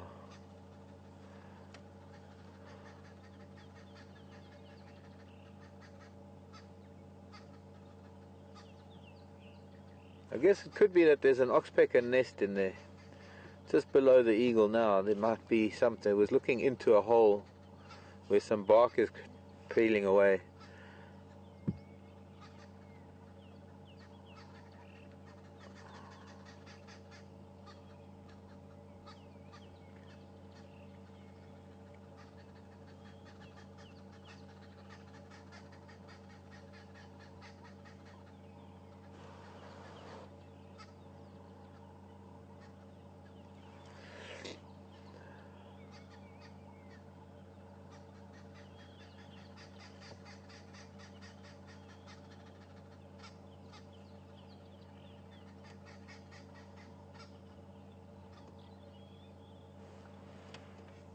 See if I can move something that got that eagle's attention in that tree.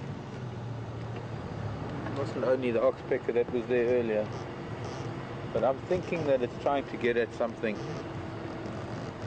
But I don't know if we're going to get to see it again. Or maybe we can if I can try and turn the car a little bit.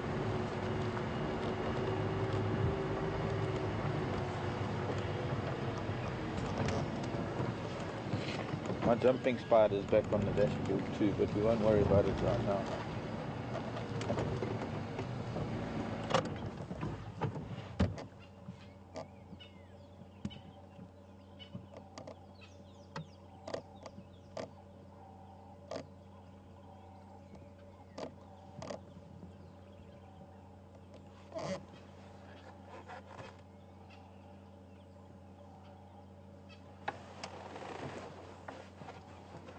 Now, Wahlbergs are mostly aerial hunters. They tend to take things on the wing. They're not very well equipped to be scrambling about in holes in trees.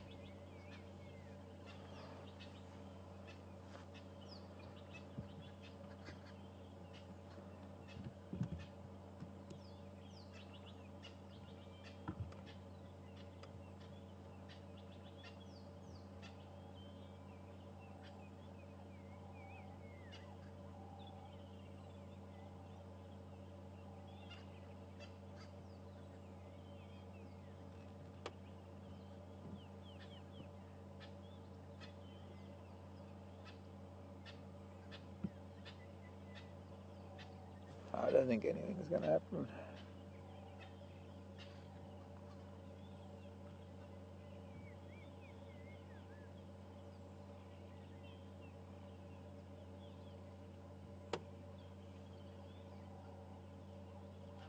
Eagle is looking into the center of that mass of branches.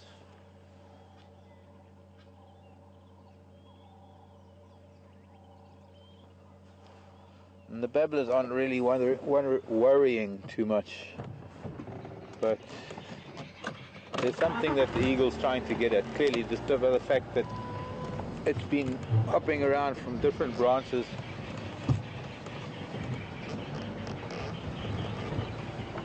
Last chance.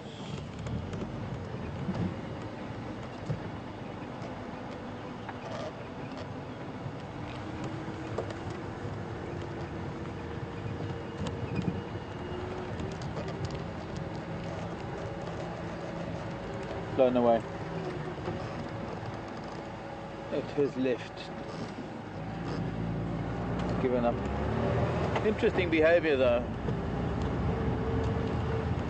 from the point of view of seeing a Wahlberg hopping around a tree like that.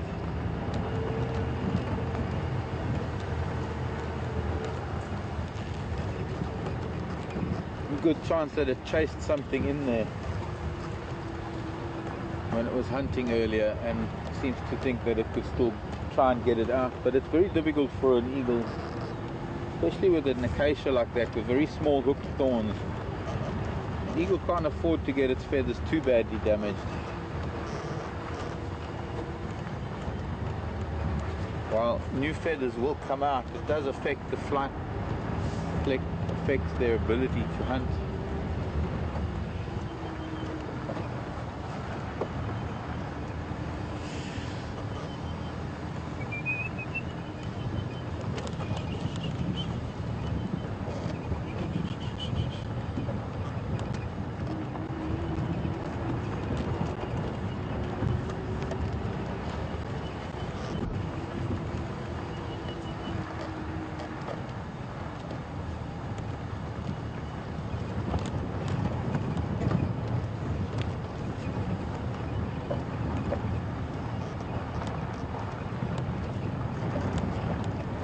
Steve, morning Steve, North Dakota.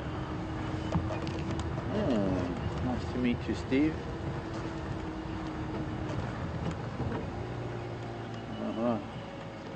Something's defoliating marula trees. There's a caterpillar, probably in the hundreds. I've seen it before.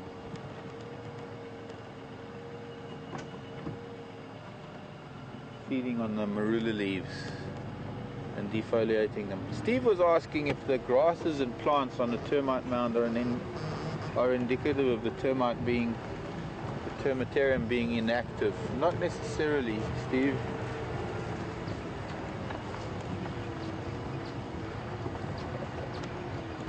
Some of the mounds that you still see the pinnacle and the top, they can be so old that the pinnacle has crumbled and fallen and created so much of a mound on either side that it becomes pretty well vegetated. The one way to tell whether a termite mound is active or not is to see whether or not they have holes in them. I suppose what we'll do is we'll have a look now. Any termite mound that we see. You see, the holes in a termite mound mean that heat is escaping, and heat, or rather thermoregulation and the maintenance of core temperature is very important. It's vital, in fact. It's crucial to the survival of a colony.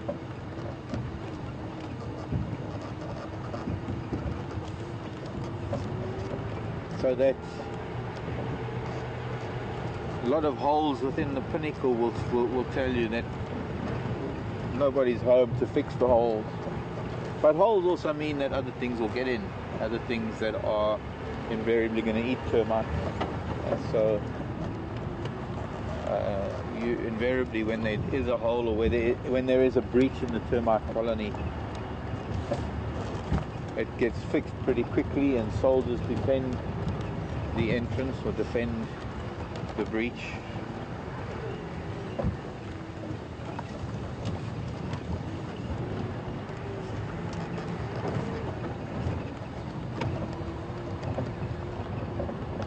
I think it's probably a large number of these very large termite mounds, sometimes that we see the leopards climbing on. I think they are inactive, with very thick grasses, no pinnacle on the top. The type of termite mound that we might find things like warthog and hyena and porcupine burrowing into them.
Hello, Impala. Looks like we missed some giraffe. So there are giraffe tracks here heading south, and we're almost on the road, which is the boundary where these giraffe would have headed.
See, redback sharks are still here. I guess they'll be leaving in March. Most of the migrants will be here. Some that'll start moving now. Because some birds take a few months to get to the north.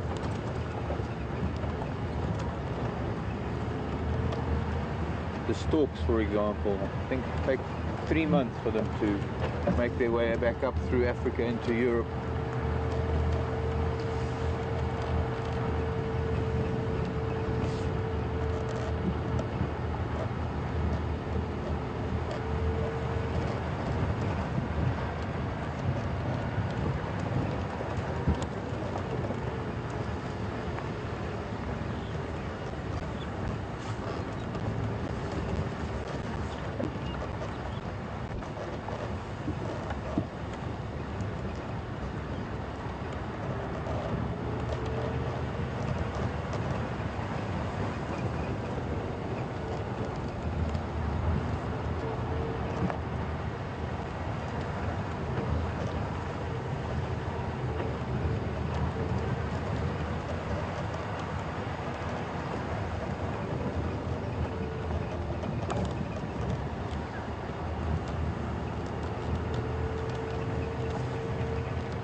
Morning, Anne. Nice to have you on board with us. Anne wants to try and do a comparison between a bald eagle and the Wahlberg's eagle. I think Wahlberg's probably half the size of a bald eagle. Wahlberg's is, although we can consider the Wahlberg's one of the true eagles, it is one of the smallest of the eagles. But what I'd need to know, which I don't know, is the sort of the size. What is the height and wingspan of a bald eagle? Let's compare it that way, and I'll find you the height and wingspan of a Wahlberg's. I'd say a Wahlberg's is probably about the same size as a red-tailed hawk, maybe a little bit bigger than a red-tail. In fact, that would be another nice comparison. And that one of our bigger eagles, I'd say even our fish eagle is likely to be a bit smaller than the bald eagle. So I'd say that maybe one of the larger eagles, like a tawny eagle maybe, is the size of a Wahlberg, or rather of a bald eagle. I didn't bring my books this morning for some reason. So I'll have to do that again this afternoon, and I hope you're going to be with us. Your morning, our afternoon drive. Not too sure where in the US Anne is from, or if this is Anne in Indiana.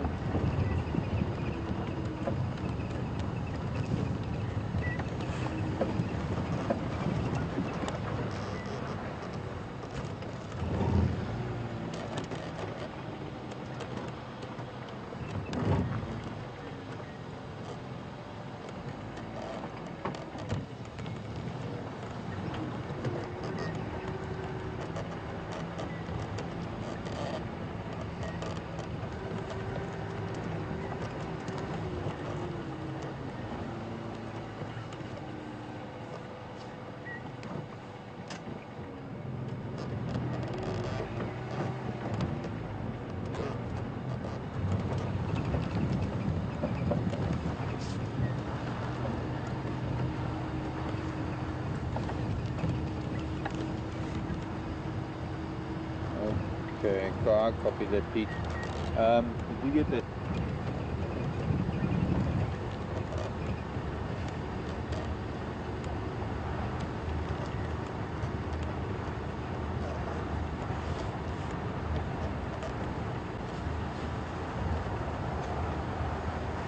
There've been elephant here.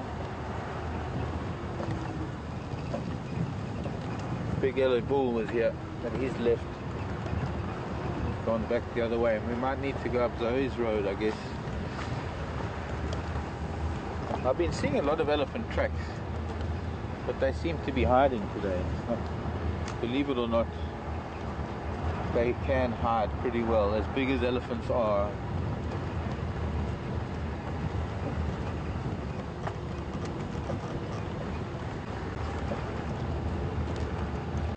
Unless they paint their toenails red.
We've just done a big figure eight almost to see if there's anything in the proximity of this dam. I guess it's not really getting hot yet. Quite often when by this time of the morning when it starts getting hot, the buffalo start making their way to the water. There are patches of blue, the sun will be coming through soon, and I've no doubt it'll get quite hot a bit later. But for the time being, nothing really is too concerned about either being at the water or drinking the water.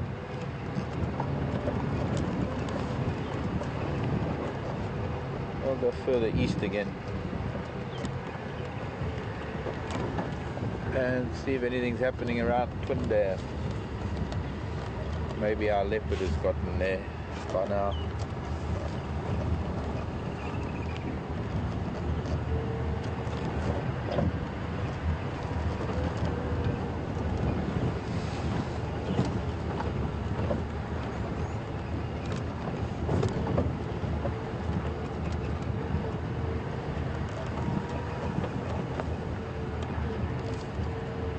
Thanks, Pete.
I'll get through this as soon as I.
Well, not even buffalo here. Open dams, so the dams are not being utilized today. Maybe when it gets warmer. But I wanted to come back down onto Twin Dams Road because I might find that he came out onto this road. He might be in the drainage line. We're certainly going to have a look for him later. Been buffalo here, but not very recently.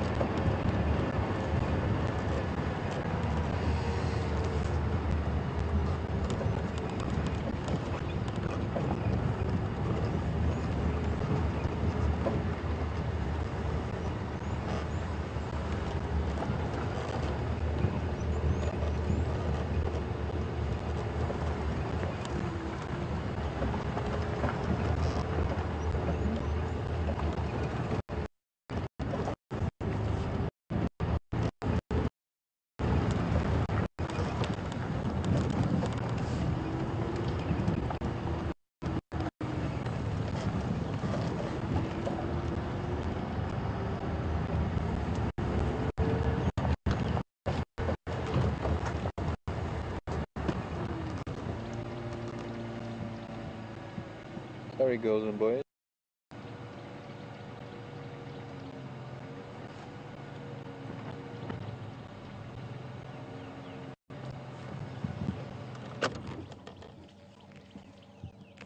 Not a comfortable kudu. She felt a little trapped. And her little boy, who's probably just under a year. Another little boy, two little boys.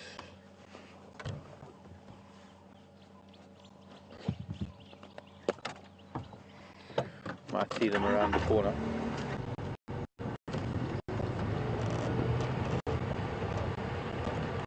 So two young kudu with one female, maybe there are more. There's a young bigger bull. Young bull. Nice little family here. Two females, two young bulls and one bigger bull.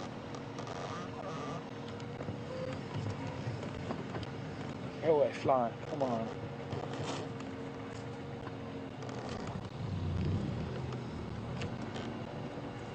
I'm having as much trouble as that young kudu bull with flies on my face.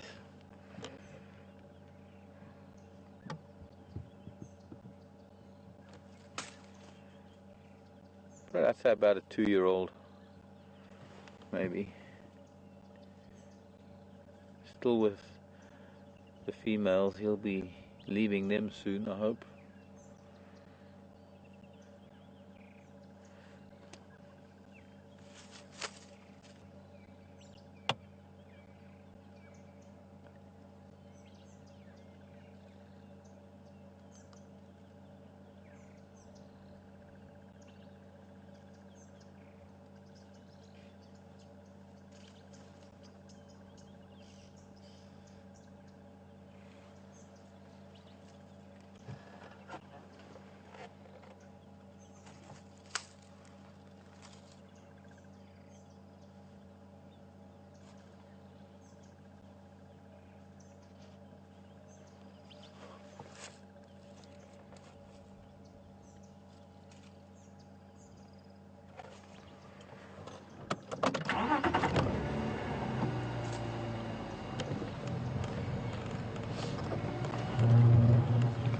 probably a wing that animals are staying in thickets, and even that wildebeest that were going towards some rather thick bush after they had their drink.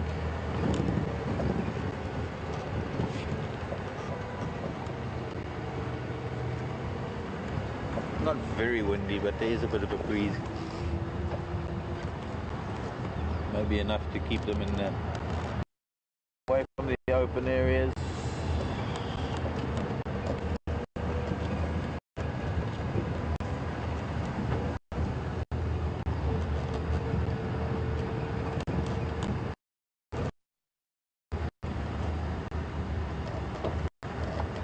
What? My spider finally caught a fly and we missed it. The jumping spider. I wish I could see that.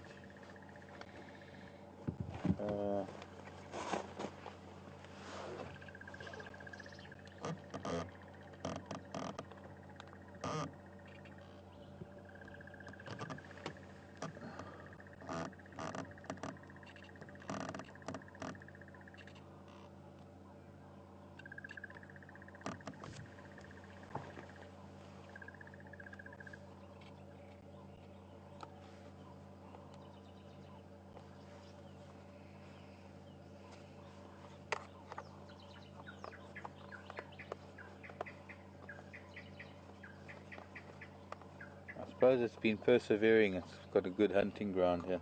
It's been on and off the dashboard for the last hour or more.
I don't know how close you get to it. Yeah, decently close. Yeah. I'll try and get one of these on one of my pages on Facebook. Some of them one or two of them might have come out. Most of them are blurred. I can't quite see. Focus is very difficult at that angle.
The spider's actually dissolving the fly outside of the spider's body, so it can suck it up as a gel with the venom that the spider injects. It injects sort of enzymes that just break down the body of the fly. The spiders, of course, don't have a mouth that they're not able to chew things. But they are able to dissolve them, and of course the venom of this little spider has no effect on us whatsoever, and all of the jumping spiders are quite harmless.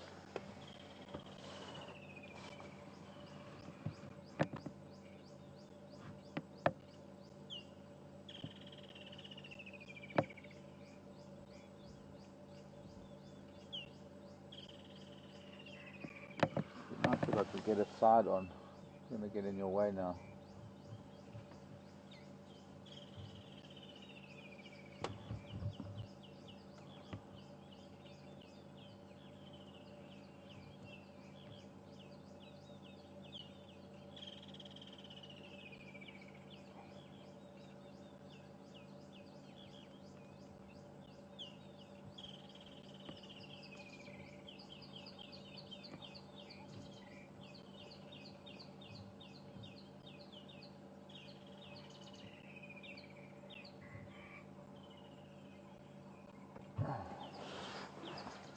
Can't pass up this opportunity.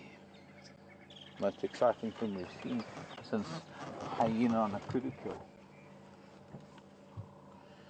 And a leopard.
The focal distance, the focal point, or rather the depth of field, I suppose,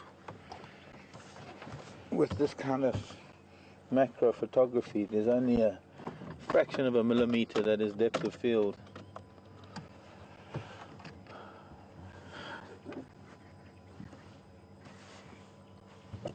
Okay, let's go.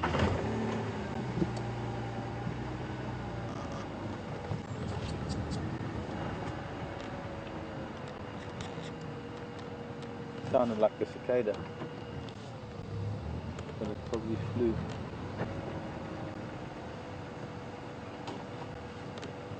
Cicada. Spider's finished its flight.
I was hoping that the Harmacorps was still here. It doesn't look like it.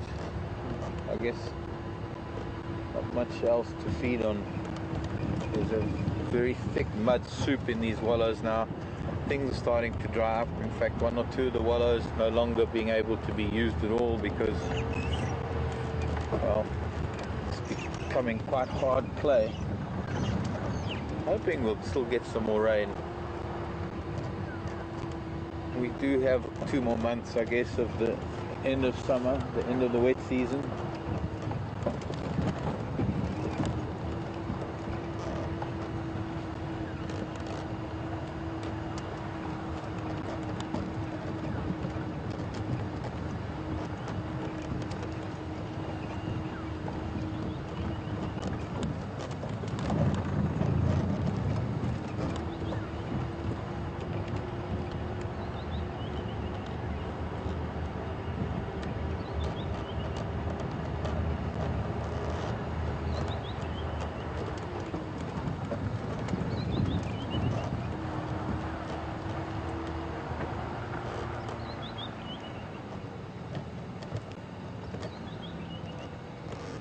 Hello Doris,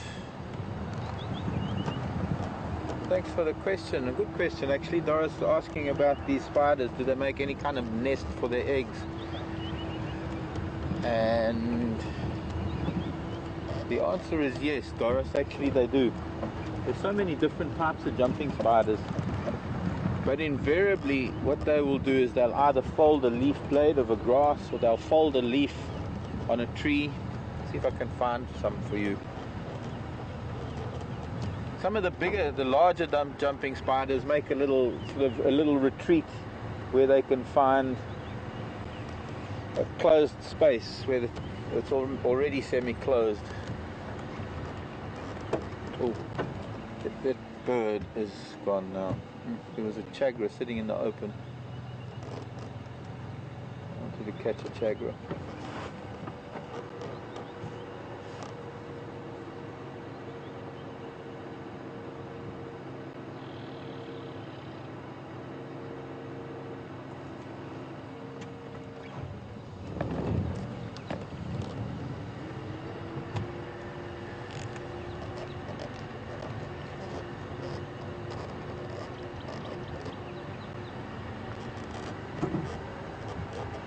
Of course, I see them all the time when I'm walking around, and now that I want to find you a jumping spider's nest, you have to find the right type of leaf or the right type of grass.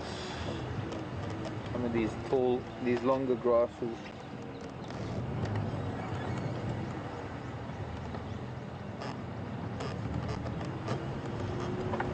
But I'll keep it in mind.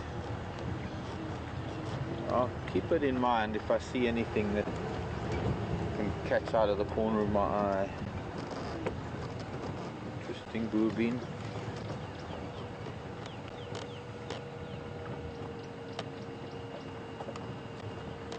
But they are free-range hunting spiders. They are not web-spinning spiders, but they do produce silk.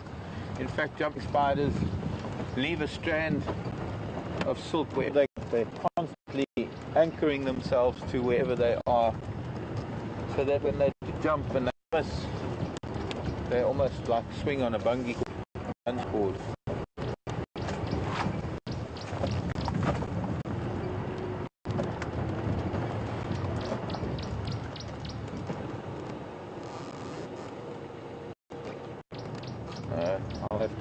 I'll see if I can find one and then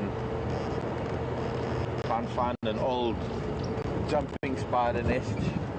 Something to look for while I'm looking for leopards and elephants later. But some course I hope you're going to join us for in about 7 hours time.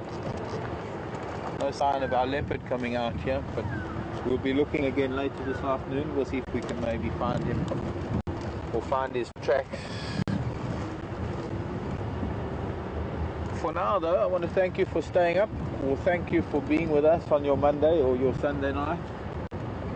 It's been a pleasure. I've enjoyed, and from all of us here at WildEarth, see you later everybody, love you lots.